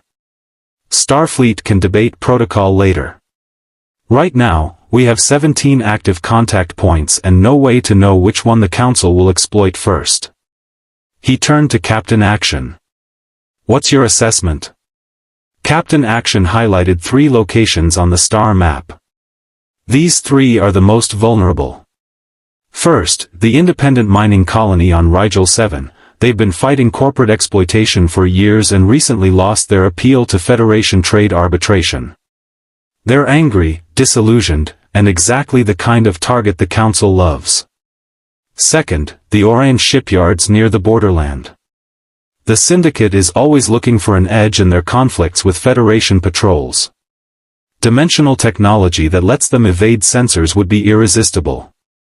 Third, he paused, highlighting coordinates that made Kirk's stomach tighten. Deep Space Station K-7. It's positioned near the Federation Klingon border and serves as a critical supply depot for Federation vessels. If the Council can compromise it, they could cripple Starfleet's logistical capabilities in this sector while simultaneously framing it as Klingon sabotage. That would reignite tensions between the Federation and the Klingon Empire, Spock said, potentially leading to renewed hostilities that the Organian Peace Treaty might not be able to contain. Kirk made his decision. Mr. Spock, plot a course for Deep Space Station K-7, maximum warp. Uhura, send a priority alert to Station Commander Lurie, full security protocols, no unauthorized personnel aboard until we arrive. Captain Action said carefully, if the Council is already embedded at K-7, a Starfleet starship showing up asking questions will spook them. They'll go to ground, activate whatever assets they've positioned, and will be fighting fires instead of preventing them. What do you suggest? Captain Action touched his belt, the quick-change mechanism pulsing with subtle energy. Let me go in first. Alone. I can infiltrate the station as a civilian traitor, make contact with whoever the Council has recruited, and identify their operation before they know I'm there. Absolutely not, McCoy said immediately. Jim, you can't send him in unsupported. If the Council recognizes him. They won't, Captain Action interrupted. That's the advantage of the quick-change mechanism. I'm not just changing appearance, I'm changing identity completely. Different biometric signature, different neural patterns, different everything. Their sensors won't recognize me any more than yours did when I first arrived. Spock's tricorder was out, scanning Captain Action as the device activated. Fascinating. The dimensional technology is rewriting his quantum signature at a subatomic level. To all external detection, he becomes a completely different individual. For how long? Kirk asked. As long as I maintain the transformation. Hours, if necessary.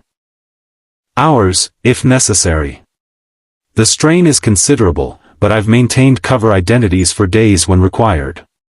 Captain Action's form began to shimmer, the masked hero's appearance flickering like a hologram losing cohesion. When the shimmer cleared, a completely different man stood before them. Older, portly, with a weather-beaten face and the kind of unremarkable features that disappeared in a crowd. He wore civilian clothes, trader's gear, practical and worn. Even his voice had changed, taking on a rougher edge with traces of an accent Kirk didn't recognize.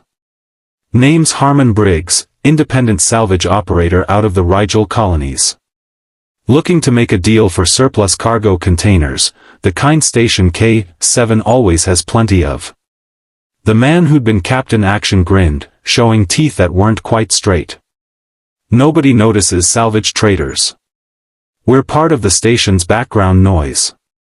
Remarkable, Spock said, his tricorder still registering readings that defied conventional science. Captain, from a purely tactical standpoint, this approach has merit. A covert insertion would provide intelligence without alerting the Council to our awareness of their activities. Kirk studied the transformed figure, seeing nothing of Captain Action in the salvage trader's appearance or mannerisms. It was a perfect disguise, which made it perfectly dangerous. You'll have 6 hours, Kirk said finally. Get in, identify the Council's operation, and get out. The Enterprise will maintain position 1 light-year from K-7, close enough to respond but far enough to avoid detection. Spock will modify a communicator to track your dimensional signature. If you're compromised, we beam you out immediately. Understood. Harmon Briggs's face, Captain Action's face, showed no sign of concern. Captain Kirk, I've been fighting the Council for years. I know how to stay invisible. I hope so. Because if they realize you're there, they won't just kill you. They'll use you as bait to draw in the Enterprise, and we'll be fighting a battle on their terms instead of ours. 4 hours later, Kirk watched from the captain's chair as the view screen showed Deep Space Station K-7 growing larger against the star field. The station was an older Federation design, a cylinder rotating slowly to provide gravity, bristling with docking ports and cargo bays. Supply ships came and went with regulated precision, the station serving as a critical link in Federation logistics. Somewhere on that station, Captain Action was walking among civilians and Starfleet personnel, looking for signs of Council infiltration. And somewhere in the shadows, the Council of Evil was waiting. Status, Mr. Spock. Captain Action transported to the station 43 minutes ago using a civilian transport from the Rigel system. His dimensional signature remains stable. He's currently in the station's main trading hub, establishing his cover identity. Any unusual activity on the station? Negative, Captain. All systems operating within normal parameters. However, Spock's tricorder chirped, and his eyebrow rose slightly. I'm detecting a subspace transmission from the station. Heavily encrypted, directed toward unclaimed space. Kirk felt his instincts flare. The same encryption signature as before? Affirmative. The transmission is brief, but the pattern matches Council communication protocols. They're here. Kirk leaned forward. Can you trace the transmission's origin point? Working on it, Captain. The station's subspace relay system has multiple access nodes. The transmission could have originated from any of 50 locations. Spock's fingers flew across his console. However, by analyzing signal degradation and routing patterns, I can narrow the origin to Deck 7, Section 12. The station's industrial fabrication facility. Why would the Council use a fabrication facility? McCoy asked. Because that's where they'd build whatever technology they're providing to their recruits, Kirk realized. They can't bring advanced weapons through standard customs, so they manufacture them locally using stolen replicator patterns. The bridge speakers crackled with Uhura's voice. Captain, I'm picking up a civilian distress signal from the station.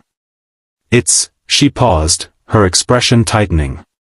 Sir, it's a trader identifying himself as Harmon Briggs. He's requesting Federation security assistance. His cargo bay is under attack by unknown assailants. Kirk's blood went cold. Red alert. Mr. Sulu, close to transporter range, full impulse. Spock, lock onto Captain Action's dimensional signature and prepare to beam him directly to the bridge. Captain, I'm reading weapons fire on Deck 7, Chekhov reported, his sensors tracking the developing situation. Multiple phaser discharges, concentrated around the fabrication facility. Station security is responding but, his face paled. Sir, the weapons the attackers are using aren't standard issue. They're phasing through the security team's personal shields. Council technology, Kirk said grimly. They've already armed their people. Scotty, how long until we're in transporter range? 90 seconds, Captain. Too long. Kirk could hear weapons fire in the background of the distress signal, could imagine Captain Action fighting for his life against enemies equipped with technology that made Federation defenses useless. Uhura, open a channel to Station Commander Lurie. Tell him we have a Code 1 emergency and he needs to evacuate all non-essential personnel from Deck 7 immediately. Aye, Captain. The Enterprise surged forward, cutting through space at maximum impulse. On the view screen, Station K-7 grew from a distant cylinder to a massive structure that filled half the screen. Kirk could see running lights along the docking ports, could see the normal traffic of a busy space station, and had no way to warn them that the Council of Evil had just activated their operation. In transporter range, Sulu announced. Spock, lock on N. Captain, I've lost the signal. Spock's voice carried an edge Kirk had rarely heard. Captain Action's dimensional signature has vanished. Either he's deactivated his quick-change mechanism.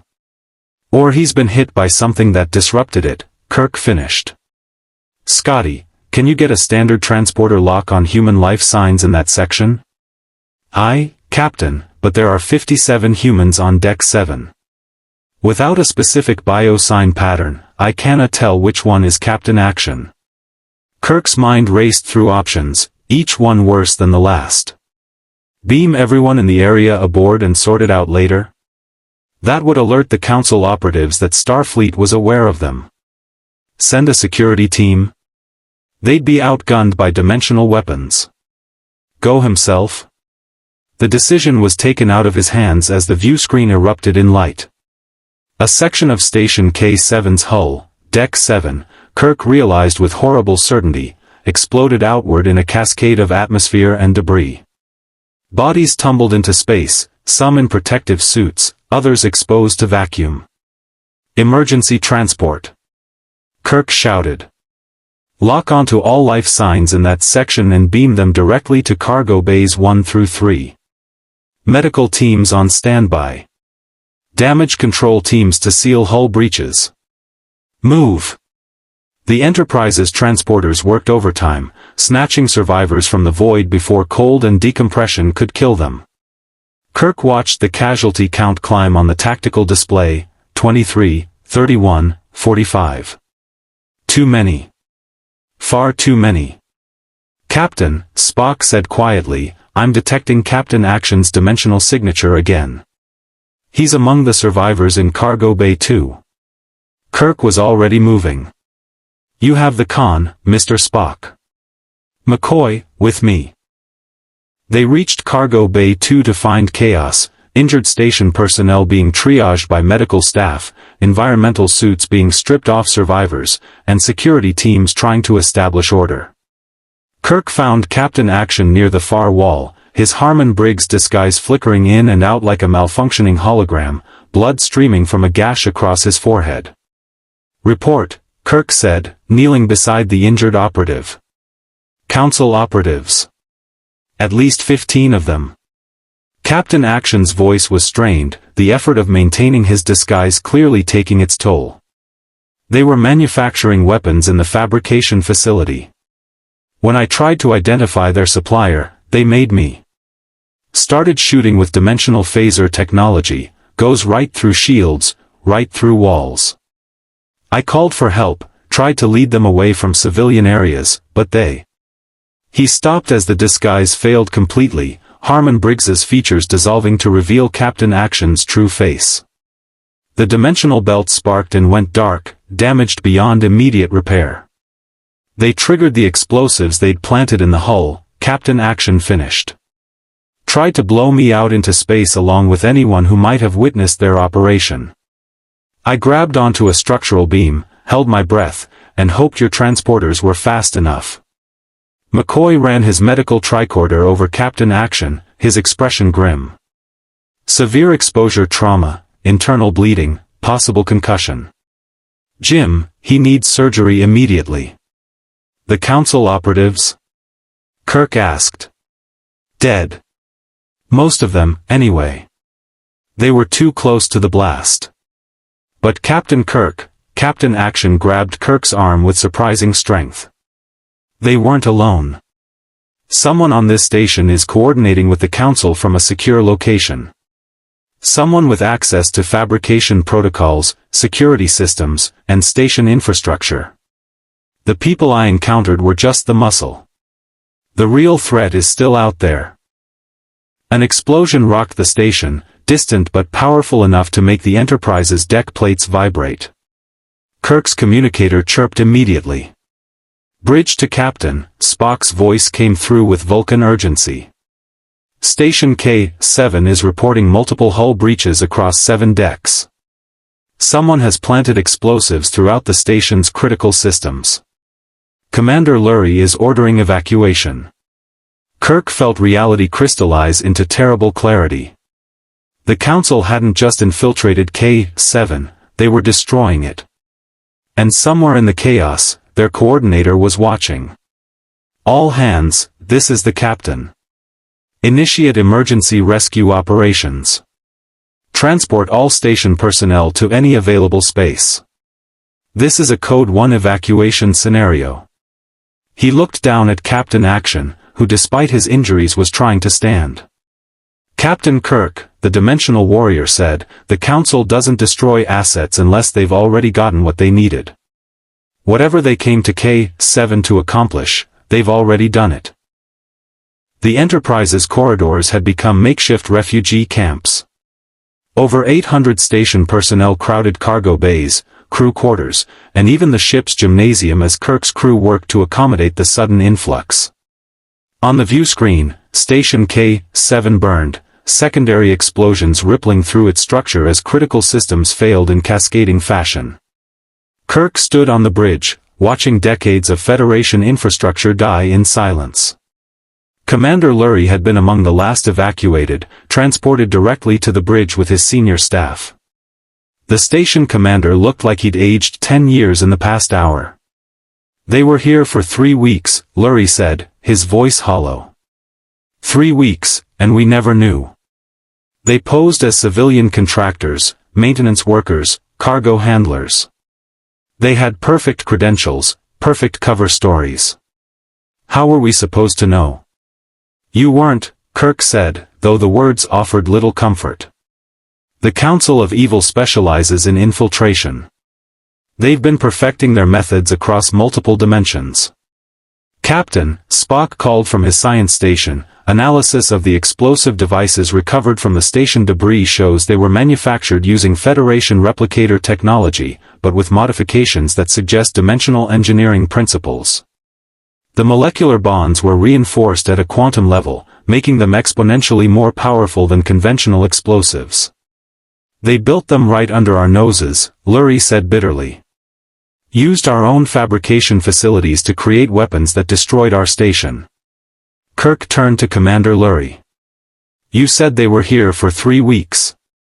What were they doing during that time besides planting explosives? I don't know. Normal maintenance, cargo processing, system upgrades. Lurie stopped, his expression shifting as realization dawned. System upgrades. They claimed they were installing improved subspace relay nodes. Starfleet engineering approved the work order. Spock, those relay nodes. Already running analysis, Captain. Spock's fingers flew across his console. If the Council installed modified relay equipment, they could have been intercepting every transmission through K-7 for the past 3 weeks. All Starfleet communications, all intelligence reports, all strategic coordination for this entire sector. The implications hit Kirk like a physical blow. Station K-7 was a critical communications hub for Federation operations along the Klingon border. If the Council had been monitoring transmissions, they would have access to fleet movements, diplomatic negotiations, security protocols, everything. Captain Kirk to sickbay. "How's our patient?" McCoy's voice came back, strained but professional. "Patched up and resting. The dimensional belt took most of the damage, it's fried beyond my ability to repair. But Captain Action himself will make a full recovery. He's already demanding to be released. Keep him there. I'll be down in 5 minutes." Kirk turned to Uhura. "Lieutenant, I want a complete communications blackout. No transmissions in or out except on secured channels with Starfleet Command. And change all our security codes, assume everything the Council intercepted at K-7 included Enterprise protocols." "Aye, Captain." "Mr. Sulu, maintain position relative to the station debris field. Chekhov, full sensor sweep, I want to know if anyone else is out here watching what just happened." He headed for the turbolift, Spock falling in beside him. As the doors closed, Kirk let some of his controlled fury show. "They used our own systems against us. Our security protocols, our bureaucratic trust in proper credentials, our assumption that the universe operates by rules we understand. An effective strategy," Spock observed. The Council of Evil clearly studied Federation procedures before initiating their infiltration. They anticipated our responses and positioned themselves to exploit our predictable behavior. Which means they're several steps ahead of us. Logically, yes. However, their decision to destroy Station K-7 suggests either mission completion or tactical withdrawal. The question is, what did they accomplish that justified such visible action? The turbolift doors opened onto the sickbay level. Inside, they found Captain Action sitting on a bio bed despite McCoy's protests, his dimensional belt laid out in pieces on a nearby tray. The device that had allowed him to shift identities, to survive in hostile environments, to fight the Council across dimensions, reduced to scorched components and fractured circuitry.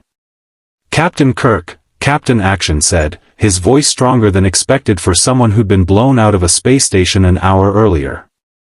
"Tell me you found their coordinator." "Not yet. But we're analyzing the communications data the Council stole.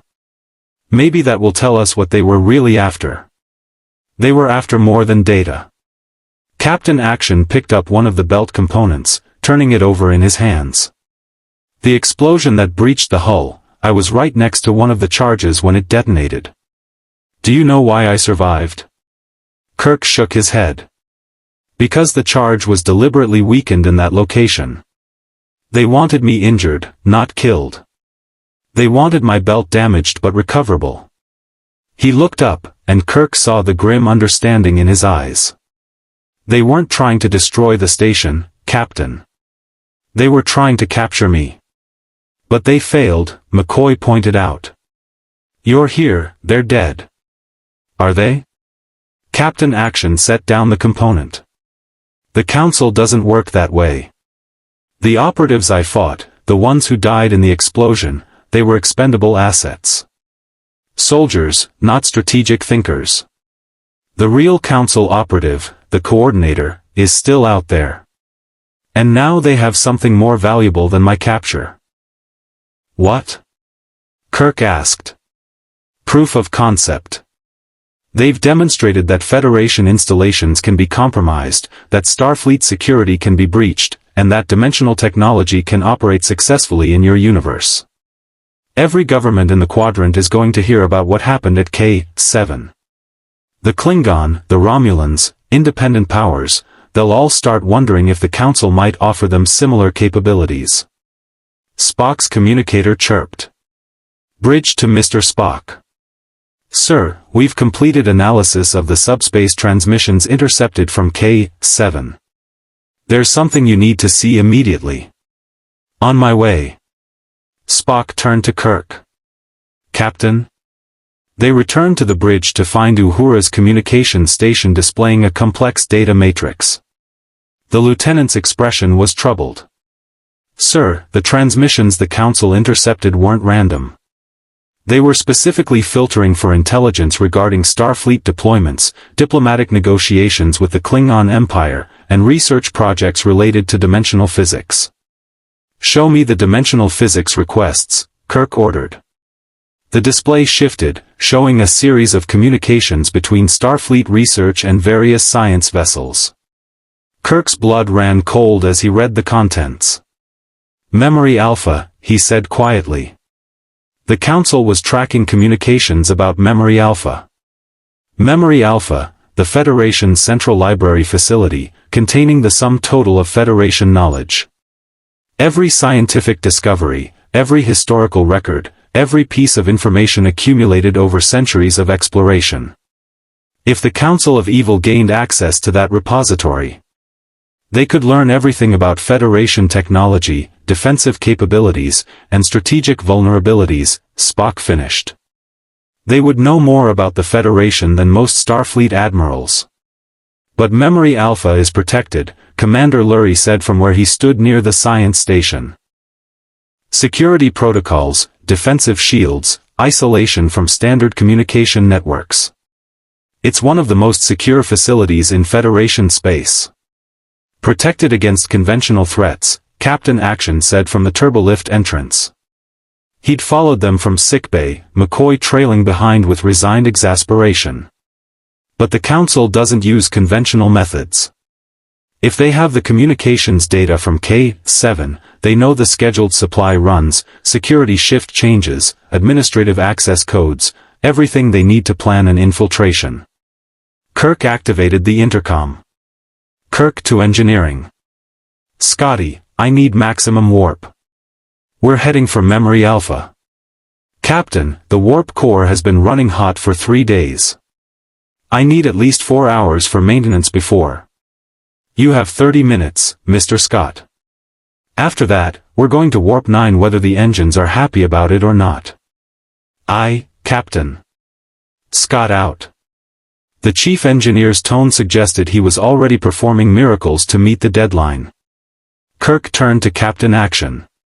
How long before the Council moves on Memory Alpha? If they're following standard operational procedure? They've already moved. The K-7 infiltration was the intelligence-gathering phase.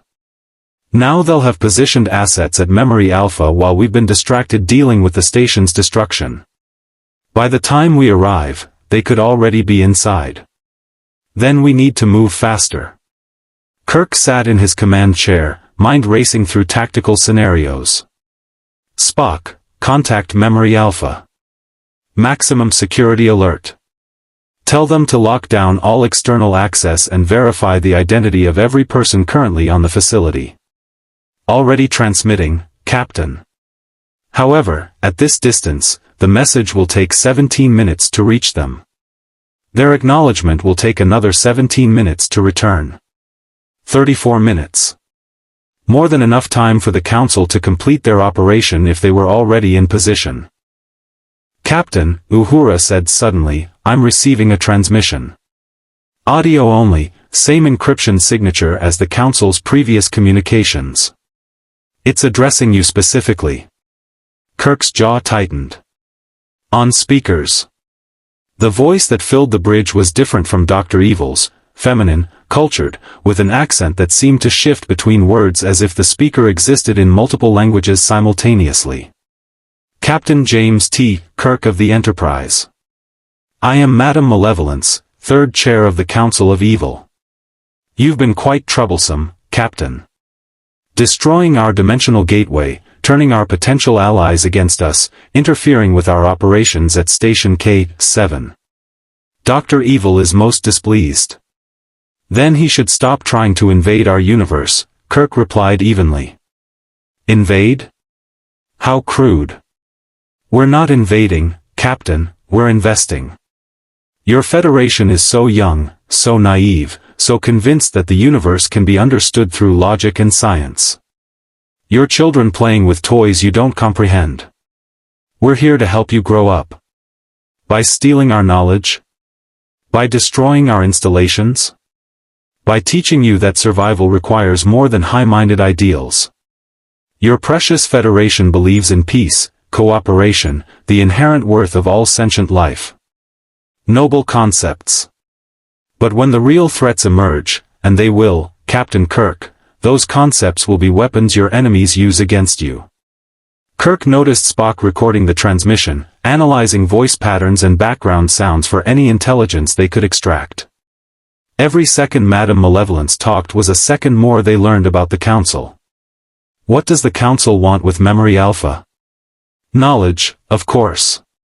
Your Federation has accumulated such fascinating information over the centuries. Warp theory, transporter technology, artificial intelligence research, genetic engineering, all the building blocks of genuine power. And you keep it all locked away in one convenient location, like a museum. How very trusting of you. You won't get inside. Memory Alpha's security is already compromised, Captain. You're a clever man, surely you've realized by now that the K-7 operation was merely a distraction. While you've been busy rescuing station personnel and analyzing our explosives, we've been completing our real objective. Memory Alpha is ours. The transmission cut off, leaving the bridge in stunned silence. Spock, any response from Memory Alpha? Negative, Captain. They should have acknowledged our security alert 12 minutes ago. The absence of response is troubling. Captain Action moved to the tactical display, studying the route to Memory Alpha. Captain Kirk, if the Council has taken Memory Alpha, they won't simply download data and leave. They'll fortify the position, set up defenses using Federation technology turned against you. They'll be waiting for you to arrive so they can capture the Enterprise and add a Constitution-class starship to their collection of stolen assets. Then we'll have to disappoint them. Kirk stood, feeling the familiar clarity of command decisions in crisis. Mr. Chekhov, load all photon torpedoes. Mr. Sulu, plot an intercept course for Memory Alpha but prepare for evasive maneuvers the moment we drop out of warp. Spock, I want full sensor sweeps the instant we're in range, any ships, any energy signatures, anything that suggests Council presence. Captain, McCoy said from his position near the medical station, are you sure about this? We're heading into what could be a trap with a ship full of evacuees from K-7. We have civilians in every cargo bay, injured personnel in sick bay. Which is exactly why we can't turn away, Bones. If the Council gets control of Memory Alpha's data, they'll know every Federation weakness, every strategic vulnerability. They'll be able to compromise every installation in Federation space. This ends at Memory Alpha, one way or another. Kirk turned to Captain Action. You fought the Council longer than anyone. When we arrive, what should we expect? The Dimensional Warrior's expression was grim. Expect them to know you're coming. Expect them to have prepared defenses specifically designed to counter your tactics. And expect them to use hostages. They'll have captured the Alpha personnel and positioned them as human shields. The Council doesn't fight fair, Captain. They fight to win, regardless of cost. Then we'll have to be smarter than they are. Kirk sat back in his command chair, fingers steepled as he calculated odds and options. Mr. Spock, pull up everything we have on Memory Alpha's layout, access points, internal systems, security protocols. If we're going to take back that facility, we need to know it better than the people who built it. Already compiling the data, Captain. The Enterprise surged to maximum warp, racing toward Memory Alpha while the clock ticked down on the Council's plan. Kirk could feel it, the sense that everything was converging on this moment, that the chess game he'd been playing against an enemy he barely understood was approaching its endgame. Captain Action, Kirk said quietly, your belt is damaged beyond repair. When we reach Memory Alpha, you'll be going in without your quick change capability, without your dimensional technology. You'll be human, baseline, fighting an enemy with weapons that can phase through shields. I've been fighting the Council since before I had the belt, Captain. The masks and gadgets are tools, not the warrior. Captain Action's hand moved unconsciously to where his sword would normally hang. Besides, I'm not alone anymore. For years, I fought the Council by myself because no one else in my dimension believed they existed. Here, I have the Enterprise. I have Starfleet. I have allies. Then let's make sure the Council of Evil learns why that matters, Kirk said. The view screen showed stars stretching into rainbow lines as the Enterprise pushed beyond recommended speeds, racing toward a confrontation that would determine whether the Federation's accumulated knowledge would remain secure, or become a weapon in the hands of dimensional invaders who'd perfected the art of turning civilizations against themselves. In 37 minutes, they would find out which. Memory Alpha hung in space like a geometric jewel, a dodecahedron structure of connected modules, each facet gleaming with the reflected light of its distant sun. The Federation's repository of knowledge, home to every scientific discovery, every historical archive, every piece of information deemed worth preserving. Under normal circumstances, the facility would show the gentle pulse of active computer systems and the warm glow of inhabited sections. Now it was dark. Full stop, Mr. Sulu, Kirk ordered as the Enterprise dropped out of warp. Yellow alert. Shields up. The view screen showed Memory Alpha floating dead in space, its power systems offline except for minimal life support. No ships were visible, no debris field, no signs of battle. Just silence. Sensor sweep, Mr. Spock. The Vulcan's hands moved across his console with methodical precision. Life signs detected, approximately 137 humanoids, consistent with Memory Alpha's normal complement. However, they're all concentrated in the central archive core rather than distributed throughout the facility. Power systems are operating at 15% capacity. Main computer is active but unresponsive to standard hailing frequencies. It's a trap, Captain Action said from where he stood beside Kirk's chair. Without his dimensional belt, he looked oddly vulnerable in borrowed Starfleet uniform trousers and a civilian shirt, the closest approximation to his usual attire that the ship's stores could provide. They've gathered the hostages in one location for maximum leverage and shut down everything except what they need to access the archives. I concur with Captain Action's assessment, Spock added. Additionally, I'm detecting unusual energy signatures in 4 locations around the facility's perimeter. The pattern suggests defensive weapons emplacements, though their configuration is unlike any Federation technology. Council weapons, Kirk said. Probably phased to penetrate our shields. Mr. Chekhov, can you target those emplacements? The young ensign studied his tactical display, his expression troubled. The energy signatures are fluctuating, Captain. They're phasing in and out of normal space, perhaps once every 3 seconds they're solid, the rest of the time they're in another dimension. I could fire, but the probability of hitting them during their solid phase is less than 20%. Kirk turned to Captain Action. In your experience, how do we counter dimensional weapons? You don't. Not directly. Dimensional phasing operates on quantum uncertainty, the weapons exist in a superposition of states until they're fired. Trying to hit them is like trying to shoot a probability wave. But, he paused, studying the tactical display with the intensity of someone who'd faced this problem before. They need power. Dimensional phasing requires massive energy input. If you can disrupt their power source, the weapons collapse back into normal space and become vulnerable. Mr. Spock, can you locate their power source? Scanning. Spock's tricorder hummed. There, a modified fusion reactor in the facility's lower docking bay. It's drawing power from Memory Alpha's own systems and amplifying it through what appears to be dimensional conversion technology. The reactor is supplying energy to the weapons emplacements and likely to whatever equipment the Council is using to access the archives. One target, multiple objectives, Kirk said. We destroy the reactor, we disable their weapons and interrupt their data theft. Mr. Sulu, can we beam a photon torpedo directly into that docking bay? The facility's shields are offline, sir. We could transport the warhead, but, Sulu hesitated. Captain, if we detonate a photon torpedo that close to the reactor, the explosion could damage the archive core. We might destroy the very data we're trying to protect. Then we need a precision strike.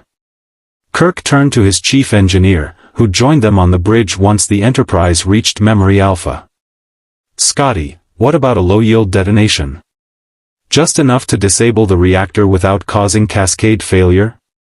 I could modify a torpedo to deliver a focused electromagnetic pulse instead of a standard explosion. It'd fry every system in that docking bay without significant structural damage. But Captain, Scotty's expression was grim. If there are people in that bay when the pulse hits, their neural systems will be affected. They'll survive, but they'll be unconscious for hours, maybe longer. Kirk weighed the options, feeling the burden of command settle heavier on his shoulders. Every choice led to consequences, and in war, even this strange dimensional war, someone always paid the price. Prepare the modified torpedo. But hold fire until I give the word. First, we try talking. Kirk nodded to Uhura. Open a channel to Memory Alpha. All frequencies. Channel open, Captain. This is Captain James T. Kirk of the USS Enterprise to the Council of Evil Forces occupying Memory Alpha. You're in violation of Federation space and have committed acts of war against the United Federation of Planets. Release your hostages immediately and surrender, or face the consequences. For a long moment, there was only silence. Then the view screen flickered, and a face appeared that made Captain Action's hands clench into fists. The woman on the screen was beautiful in the way a predator is beautiful, all sleek lines and dangerous grace. Her dark hair was swept back from a face that might have been human except for the subtle wrongness in her eyes, as if she saw more dimensions than normal vision allowed. She wore robes that seemed to shift color as she moved, now black, now deep purple, now crimson. Captain Kirk. How punctual. I am Madam Malevolence, as I mentioned in my earlier transmission. And this, the camera angle widened to show a man standing beside her, his masked face familiar despite the alien surroundings. This is Dr. Evil, first chair of the council. I believe you two have communicated before. Dr. Evil's voice was exactly as Kirk remembered from their brief encounter during the Dimensional Rift incident, cultured, mocking, utterly confident. Captain Kirk. And I see our dear Captain Action is with you. How delightful. Tell me, Captain Action, how does it feel to have failed once again? Another world, another council victory, another example of your complete inadequacy. Captain Action stepped closer to the view screen, his voice steady despite the obvious history between them. You haven't won yet, Doctor. You're trapped on that facility with nowhere to go. The Enterprise has you surrounded, and Starfleet reinforcements are en route. Are they? Madam Malevolence smiled, an expression that didn't reach her eyes. Captain Kirk, have you checked your subspace communications recently? We've been quite busy during your journey here. Starfleet Command has received a priority distress signal. Apparently, Station K-7 was destroyed by Klingon sabotage, and the Enterprise is pursuing the perpetrators toward the neutral zone. Your reinforcements are heading in the opposite direction. Kirk felt cold certainty settle in his gut. You falsified our communications. We borrowed your codes, courtesy of our K-7 infiltration. As far as Starfleet knows, you're currently engaged with Klingon raiders 2 sectors away. No one is coming to help you, Captain. It's just the Enterprise against the Council of Evil. How very dramatic. We don't need help to stop you, Kirk said, though he was already calculating revised tactical scenarios. You're sitting on a Federation facility with one ship in orbit. We can wait you out, or we can end this quickly. Your choice. Oh, Captain, you misunderstand the situation. Dr. Evil gestured, and the camera angle shifted again to show the interior of Memory Alpha's central archive core. 137 people, scientists, technicians, administrators, sat in organized rows, their hands bound, their faces showing varying degrees of fear and defiance. Standing among them were perhaps 20 individuals in dark uniforms, each carrying weapons that flickered in and out of visible spectrum. These 137 Federation citizens are our insurance policy. If you attempt to transport them out, our dimensional dampening field will scramble their patterns beyond your ability to reassemble. If you fire on this facility, they die. If you attempt to board and rescue them, they die. The Council of Evil does not bluff, Captain Kirk. Then what do you want? Kirk asked, though he suspected he already knew the answer. Simple. You're going to allow us to complete our data extraction from Memory Alpha's archives. The process will take approximately 47 minutes. During that time, you will maintain position and make no aggressive moves. Once we have what we came for, we'll transport off this facility and return to our dimension, leaving your precious hostages alive and your archives intact, minus, of course, the information we've copied. And if I refuse? Then everyone dies, and we still get the data. The difference is that you'll have 137 deaths on your conscience, and the Federation will know that Captain James T. Kirk chose principle over people. Madame Malevolence leaned closer to the screen. You have 2 minutes to decide, Captain. Clock's ticking. The transmission cut off, leaving the bridge in heavy silence.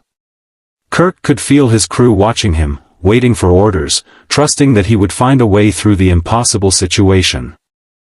Captain, Spock said quietly, if we comply with their demands, the Council will gain access to Federation weapons research, starship schematics, intelligence reports, everything stored in Memory Alpha's archives. The strategic damage would be incalculable. And if we don't comply, 137 people die, McCoy countered. Jim, we can't just sacrifice them. I'm aware of that, Bones. Kirk turned to Captain Action. You've faced the Council in hostage situations before. Do they follow through on their threats? Always. The Council doesn't bluff. If they say the hostages will die, they mean it. Captain Action moved to the tactical display, studying Memory Alpha's structure with analytical focus. But there's something wrong with this scenario. The Council operates through deception and misdirection. This straightforward hostage situation, it's too simple. Too direct. What are you saying? I'm saying this might be exactly what they want us to think. That we're trapped in a no-win scenario, forced to choose between two bad options. But the Council always has a third objective, something they don't announce because it's the real goal. He looked up at Kirk. What if the hostages are a distraction? What if the data extraction is a distraction? What if the Council's real objective is something else entirely? Spock's tricorder chirped urgently. Captain, I'm detecting a massive power buildup in Memory Alpha's core. The energy signature is, he paused, his expression shifting from analytical to alarmed. Captain, they're not just extracting data. They're building something.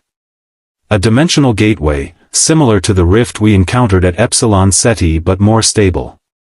More permanent. Kirk felt pieces clicking into place. They're not planning to leave through their own dimensional technology. They're turning Memory Alpha into a permanent bridge between universes. Affirmative. If they complete the gateway, the Council of Evil will have unrestricted access to Federation space. They could transport armies, weapons, entire fleets directly from their dimension to ours. Memory Alpha becomes their invasion point. How long until the gateway is operational?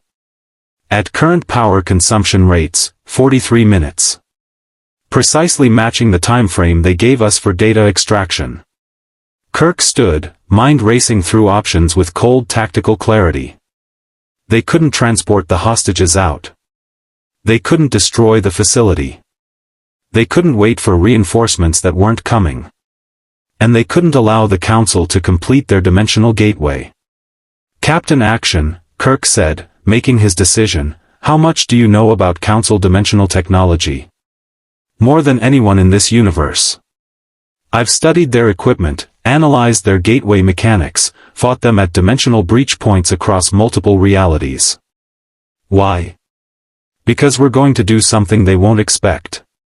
We're going to give them exactly what they want, and use it against them. Kirk turned to Scotty. Mr. Scott, can you create a feedback loop in a dimensional gateway? Force it to collapse on itself? If I had access to the gateway's power source and control systems, I could probably rig something. But Captain, I'd need to be on the facility itself, working directly with the equipment. Then that's what we'll do. Kirk activated the intercom. All hands, this is the Captain. We're about to attempt a high-risk operation to retake Memory Alpha. Security teams, report to the transporter room with full tactical gear. Engineering, prepare boarding equipment. Medical, stand by for mass casualty scenario. He turned to his bridge crew. Mr. Sulu, you have the con. Spock, Scotty, Captain Action, you're with me. Jim, McCoy protested, you can't be serious. You're going over there yourself? The Council expects us to either comply or attack from orbit. They won't expect a boarding party because they've made it clear that any aggressive action results in hostage deaths. But if we're subtle enough, fast enough, we can get inside their decision loop. Captain Action finished, and Kirk heard approval in the Dimensional Warrior's voice. Strike before they realize we're attacking. It's exactly what I would do. Captain, Spock said, the logic is sound, but the risk is substantial. If the Council detects our transport, they will execute the hostages. Then we make sure they don't detect us. Kirk headed for the turbolift, his command crew following. We have 43 minutes to save 137 lives, prevent an dimensional invasion, and stop the Council of Evil from accessing Federation knowledge. Mr. Spock, I'd say the odds are against us. Indeed, Captain. I calculate our probability of success at approximately 11.3%. Kirk allowed himself a slight smile as the turbolift doors closed. Then we'll just have to beat the odds. It wouldn't be the first time. As the Enterprise prepared for the most dangerous boarding action Kirk had ever ordered, Memory Alpha hung in the darkness, its archives holding the sum of Federation knowledge and its core housing the machinery that could bring about Federation destruction. Somewhere inside that facility, Dr. Evil and Madam Malevolence believed they held all the cards. They were about to learn that James T. Kirk didn't play by anyone's rules but his own. The transporter room hummed with controlled tension as Kirk's strike team assembled. 12 security officers in full tactical gear, phasers set to heavy stun, tricorders calibrated for combat scanning. Scotty carried an engineering kit loaded with tools and equipment for sabotaging dimensional technology. Spock held his tricorder in one hand and a phaser in the other, his Vulcan precision already calculating attack vectors and probability matrices. And Captain Action stood ready, armed only with a standard-issue phaser and what remained of his damaged equipment, a few small devices salvaged from his belt, their dimensional technology compromised but still potentially useful. Without his mask, without his quick-change capability, he looked oddly mortal. But his stance, his readiness, his absolute focus, those spoke of someone who'd faced impossible odds before and survived. Mr. Kyle, Kirk said to the transporter technician, we need to materialize inside Memory Alpha without triggering their sensors. Can you phase the beam through their dimensional dampening field? Kyle studied his console, his brow furrowed. Maybe, Captain. If I can match the field's frequency and slip through during its resonance cycle. But I'll only get one shot. If they detect the transport, they'll modulate the field and lock us out. One shot is all we need. Lock onto these coordinates. Kirk highlighted a location on his data pad.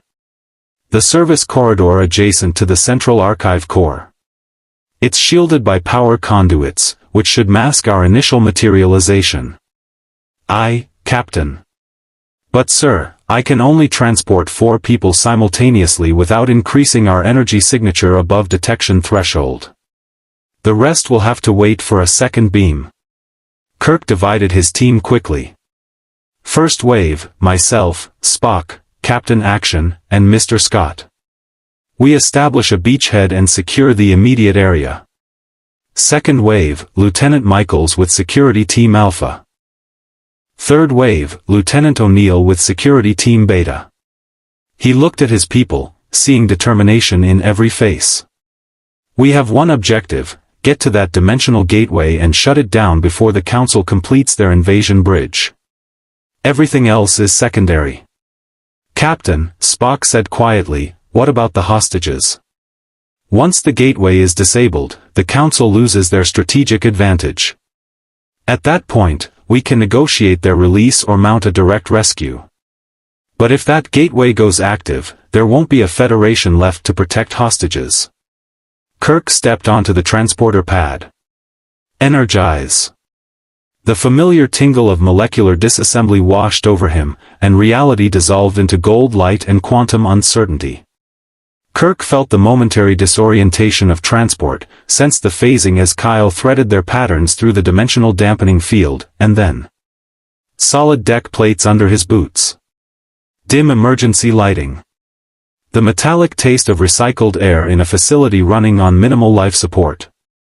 They'd materialized in a narrow corridor lined with power conduits, exactly as planned. Kirk's phaser was up and sweeping for targets before the transport effect fully dissipated. Clear, he said quietly. Mr. Spock. The Vulcan's tricorder was already active, its soft chirp barely audible. No hostile contacts within 50 meters. The central archive core is 32 meters ahead, through 2 security checkpoints. I'm detecting the dimensional gateway's energy signature, it's approaching operational capacity. 27 minutes until full activation. Then we move fast. Kirk activated his communicator on the secured channel. Kirk to Enterprise. We're in position. Send the second wave. Acknowledged, Captain, came Kyle's response. Transporting now. Another shimmer of gold light, and 8 security officers materialized around them. Lieutenant Michaels, a seasoned veteran with ice-water composure, nodded to Kirk. Ready, Captain. Third wave in 2 minutes, Kirk said. We advance in tactical formation. Captain Action, you know Council tactics, you take point.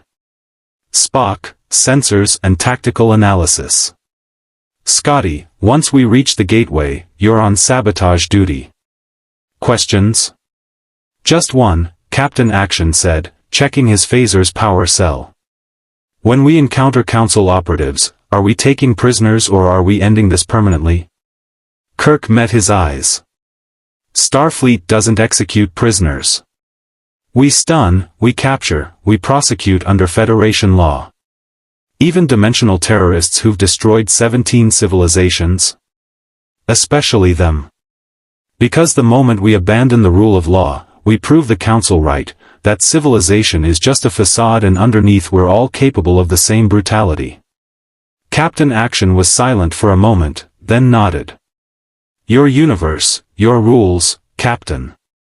But if it comes down to saving lives or preserving principles, I know which one I'm choosing. Then let's make sure it doesn't come to that. Kirk moved forward, his team falling into formation behind him. Let's go save Memory Alpha. They advanced through Memory Alpha's corridors with practiced precision, each person covering sectors, each movement economical and deliberate. The facility was eerily silent except for the low hum of power systems and the occasional creak of stressed structural members. Kirk could feel the wrongness of it. This place should be bustling with scientists and researchers, alive with the energy of accumulated knowledge. Instead, it felt like a tomb. They reached the first security checkpoint, a sealed blast door with its control panel dark. Scotty moved forward, pulling tools from his kit. Give me 30 seconds, Captain. The door's got independent power, but I can bypass the door exploded. Not outward, but inward, the blast directed with surgical precision to catch anyone standing in the corridor. Kirk dove left, Spock right, security officers scattered. Captain Action moved forward instead of back, through the smoke and debris, his phaser firing 3 times in rapid succession. When Kirk regained his feet, 3 Council operatives lay stunned on the deck, their dimensional phase weapons sparking and dying. Captain Action stood over them, his expression cold. They were waiting. They knew we'd come this way. But how? Michaels asked, scanning for more threats. We transported in below their detection threshold. Because the Council doesn't rely on sensors, Captain Action said. They rely on psychology. They knew Kirk wouldn't sit idle while they completed their gateway. They predicted exactly how Starfleet would respond and positioned accordingly. An alarm began wailing throughout the facility.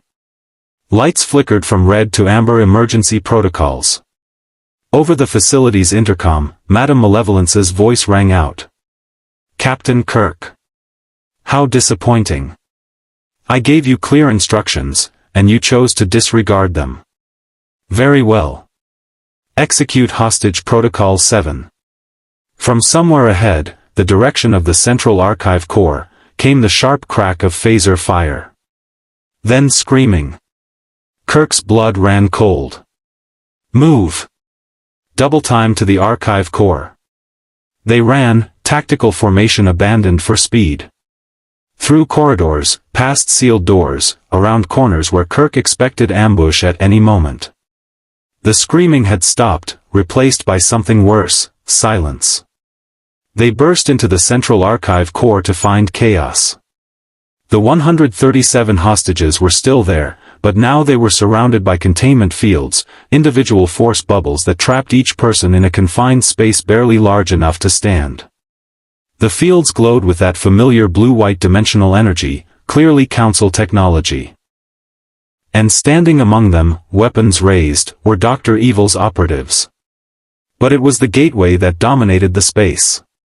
15 meters tall, constructed from what looked like crystalline circuitry and machinery that hurt to look at directly, as if it existed in too many dimensions simultaneously.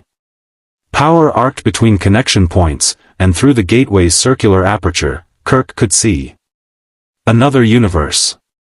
Not space, but something else. Twisted architecture, geometries that shouldn't work, and shadowy figures moving with purpose. The Council's home dimension, preparing to invade. Captain Kirk, Dr. Evil's voice came from speakers positioned around the core. You forced my hand.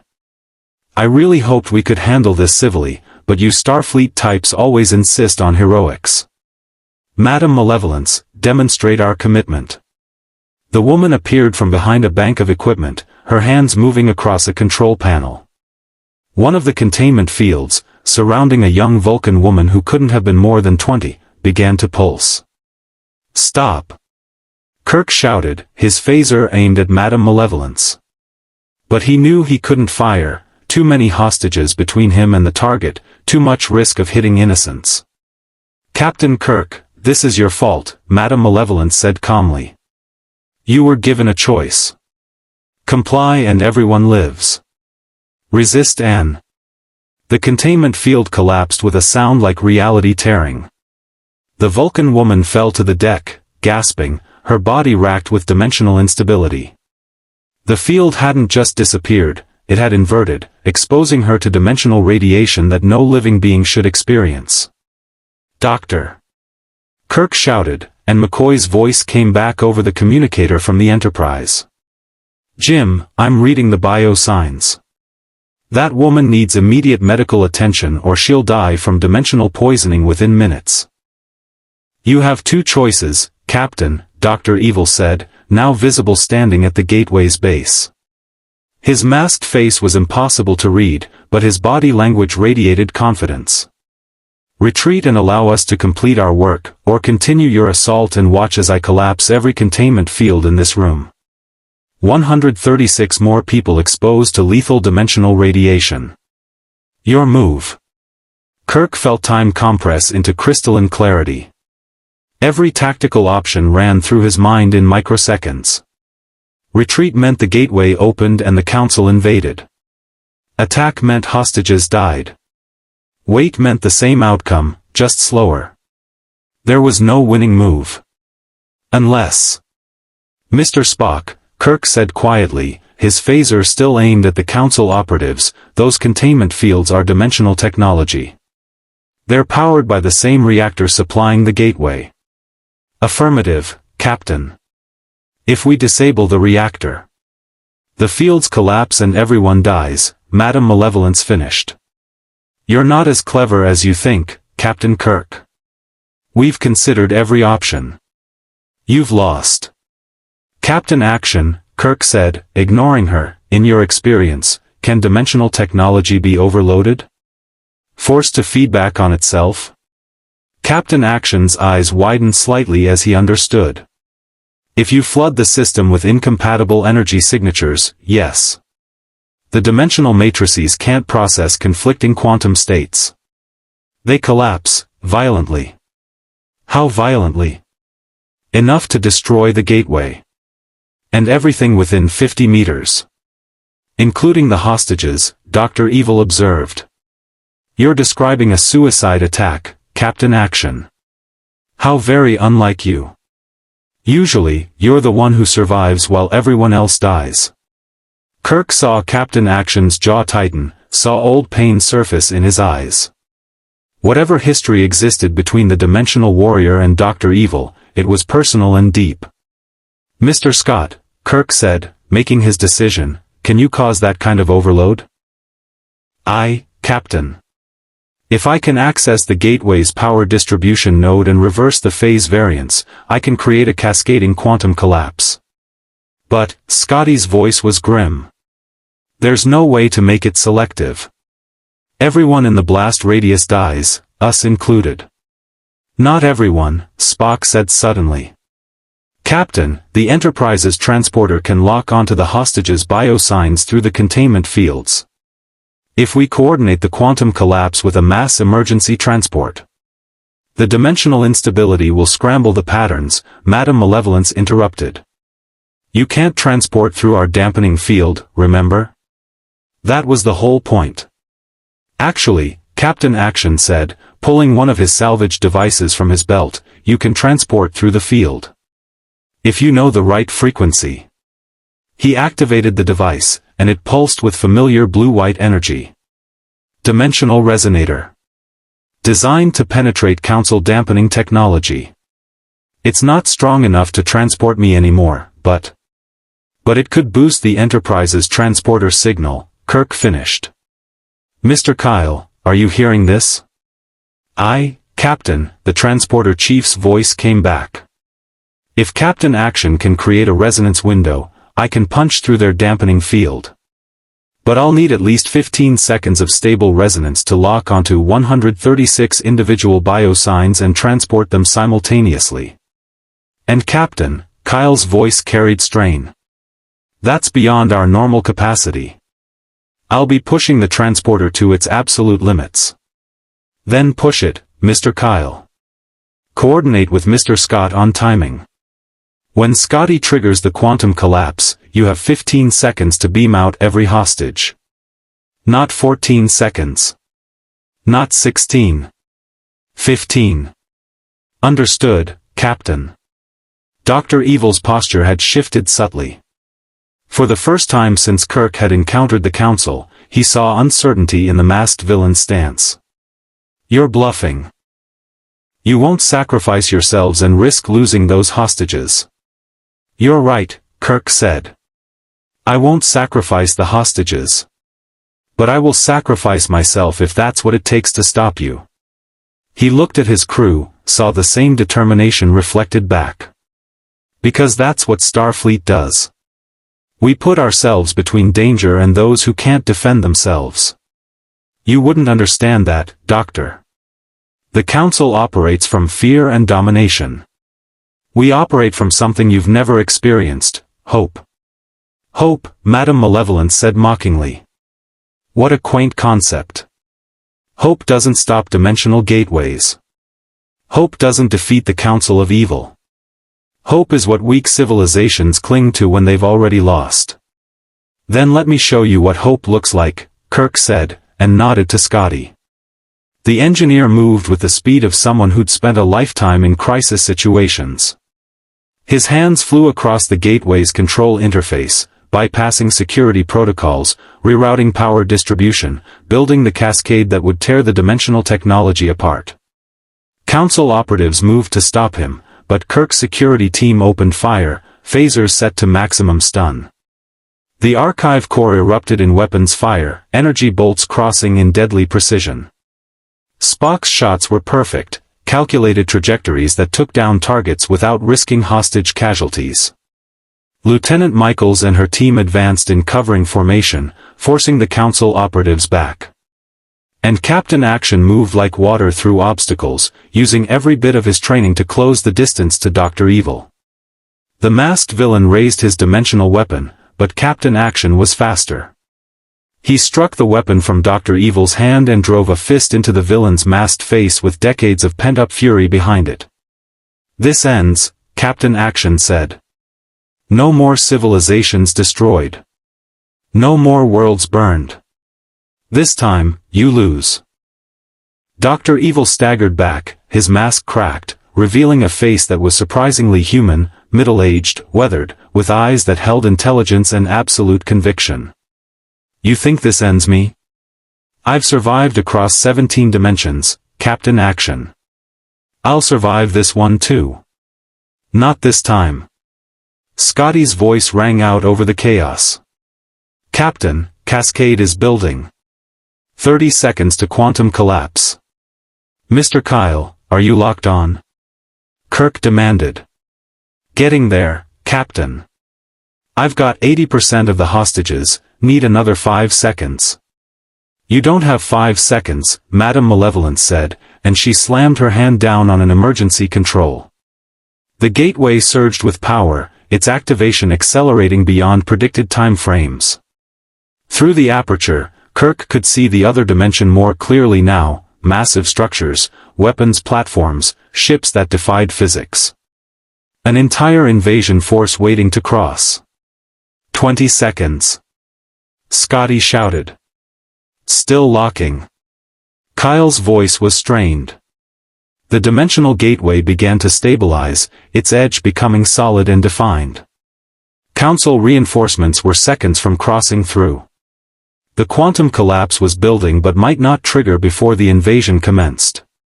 And 136 people were suspended between life and certain death. Kirk made a choice that would define everything that came after. "Captain Action, activate your resonator at full power.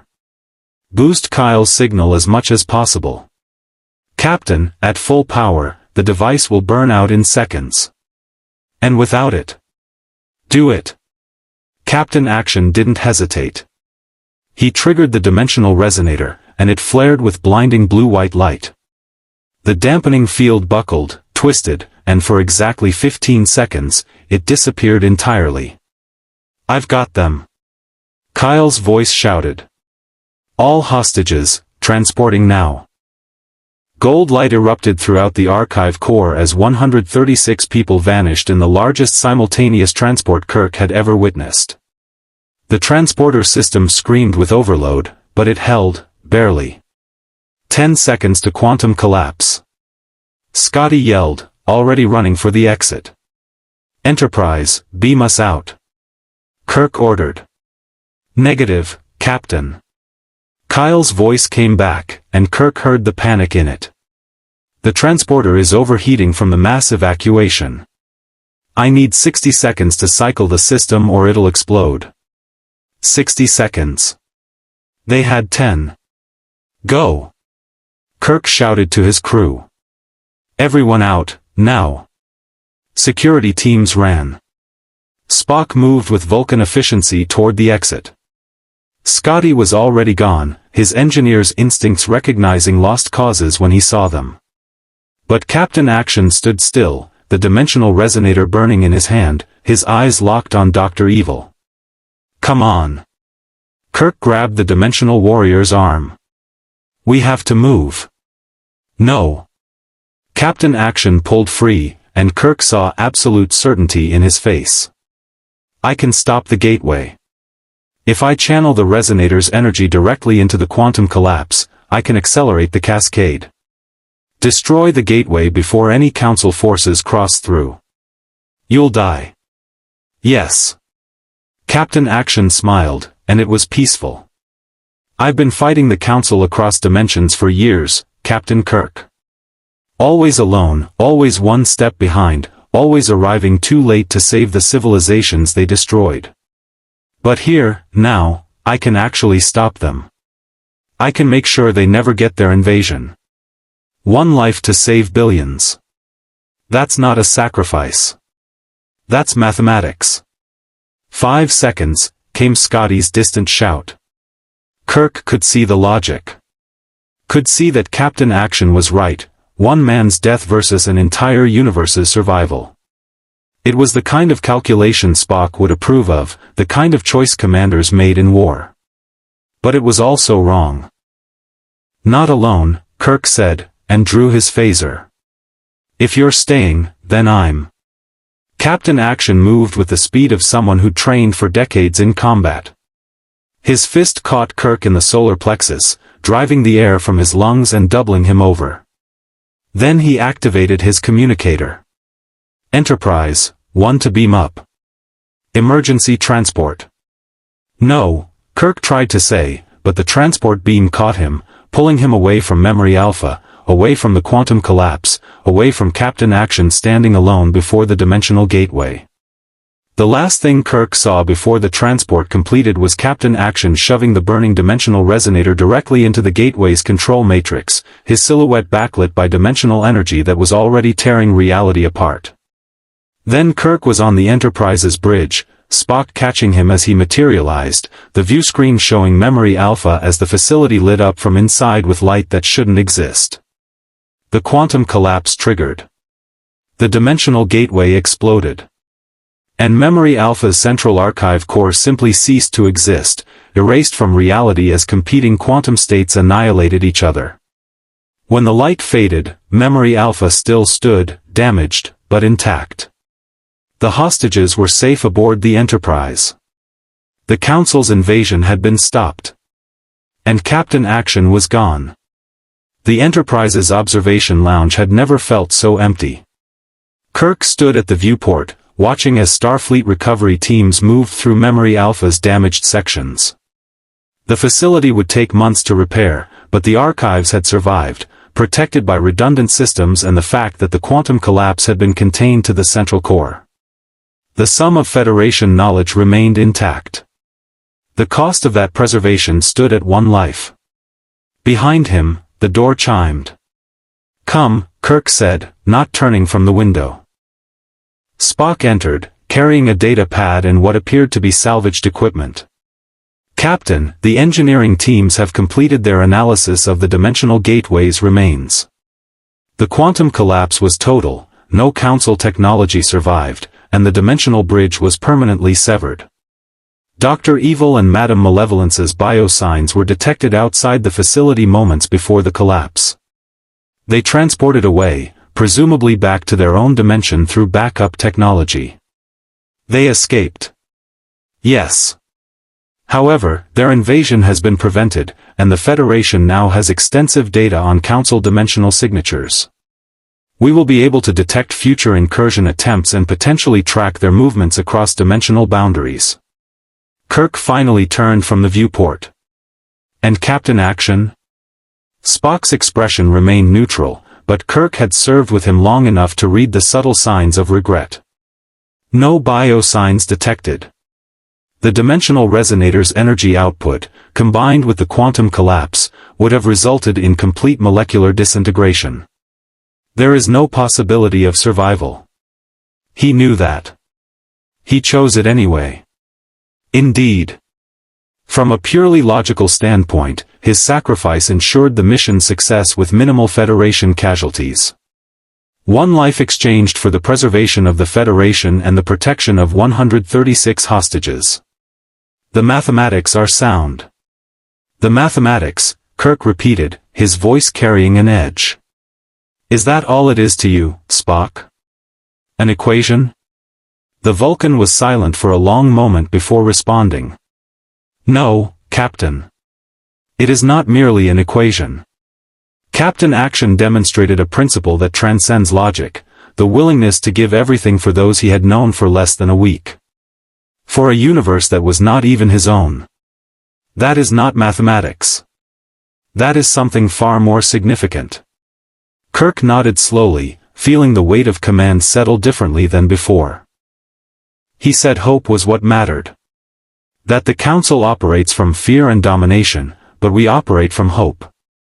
And he proved it with his life. Captain, there is something else. Spock set the salvaged equipment on the conference table, pieces of Captain Action's dimensional belt, scorched and twisted but recognizable. Among the debris, we found this. The belt's primary systems were destroyed, but the data core survived. It contains records of Captain Action's missions across multiple dimensions. 17 civilizations that fell to the Council of Evil, documented in detail. His methods, his tactics, his failures and victories. He left us an instruction manual. In a manner of speaking, yes. He knew the Council would return, and he wanted the Federation prepared.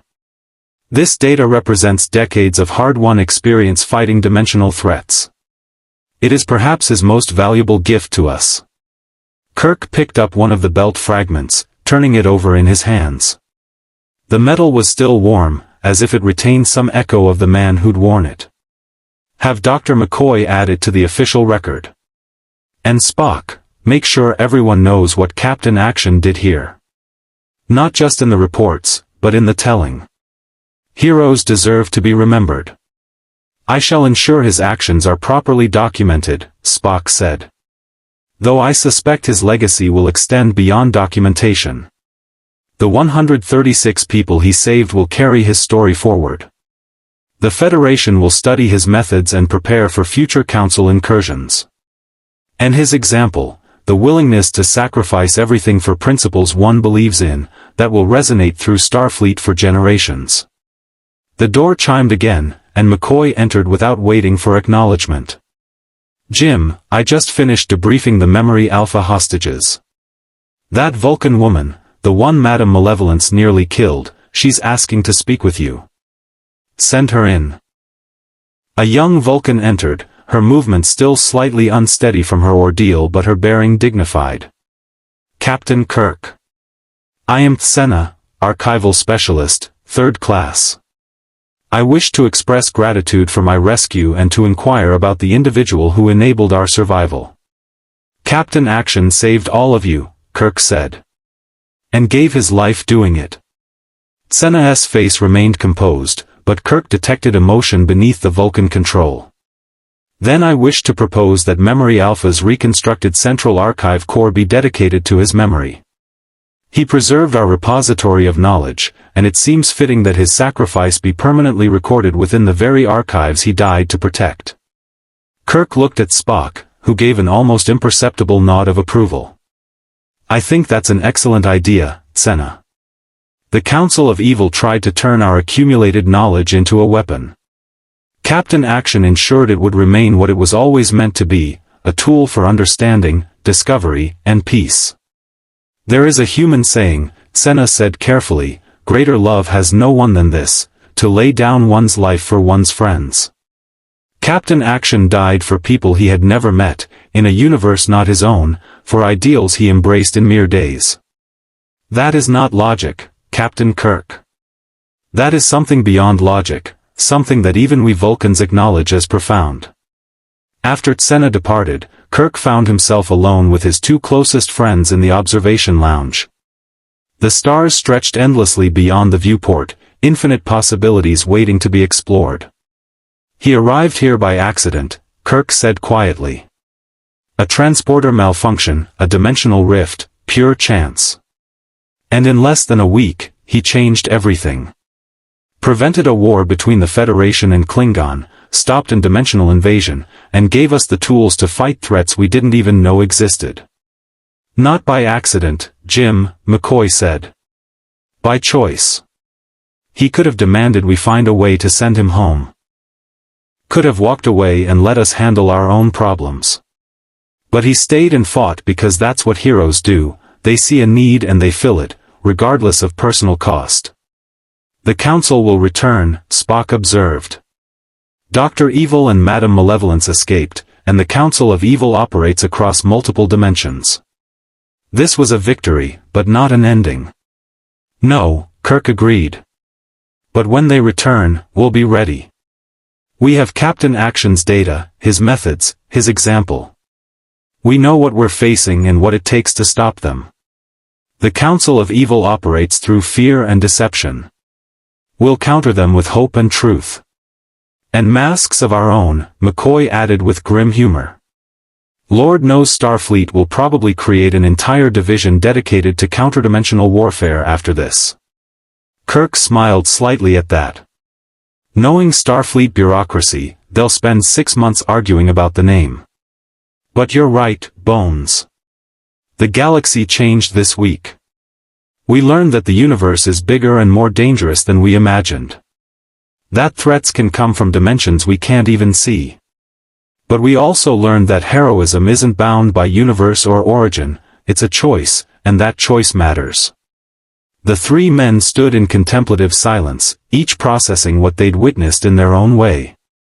Outside the viewport, Memory Alpha hung against the stars, wounded but surviving. Somewhere beyond those stars, in dimensions that twisted reality and defied comprehension, the Council of Evil was regrouping, planning, preparing to return. But they would find a federation that had learned from Captain Action's example. A federation that understood that some fights were worth any price, that some principles transcended self-preservation, and that hope, genuine, unflinching hope, was more powerful than any dimensional weapon. Captain, Uhura's voice came over the intercom, Starfleet Command is requesting a full debriefing on the Memory Alpha incident.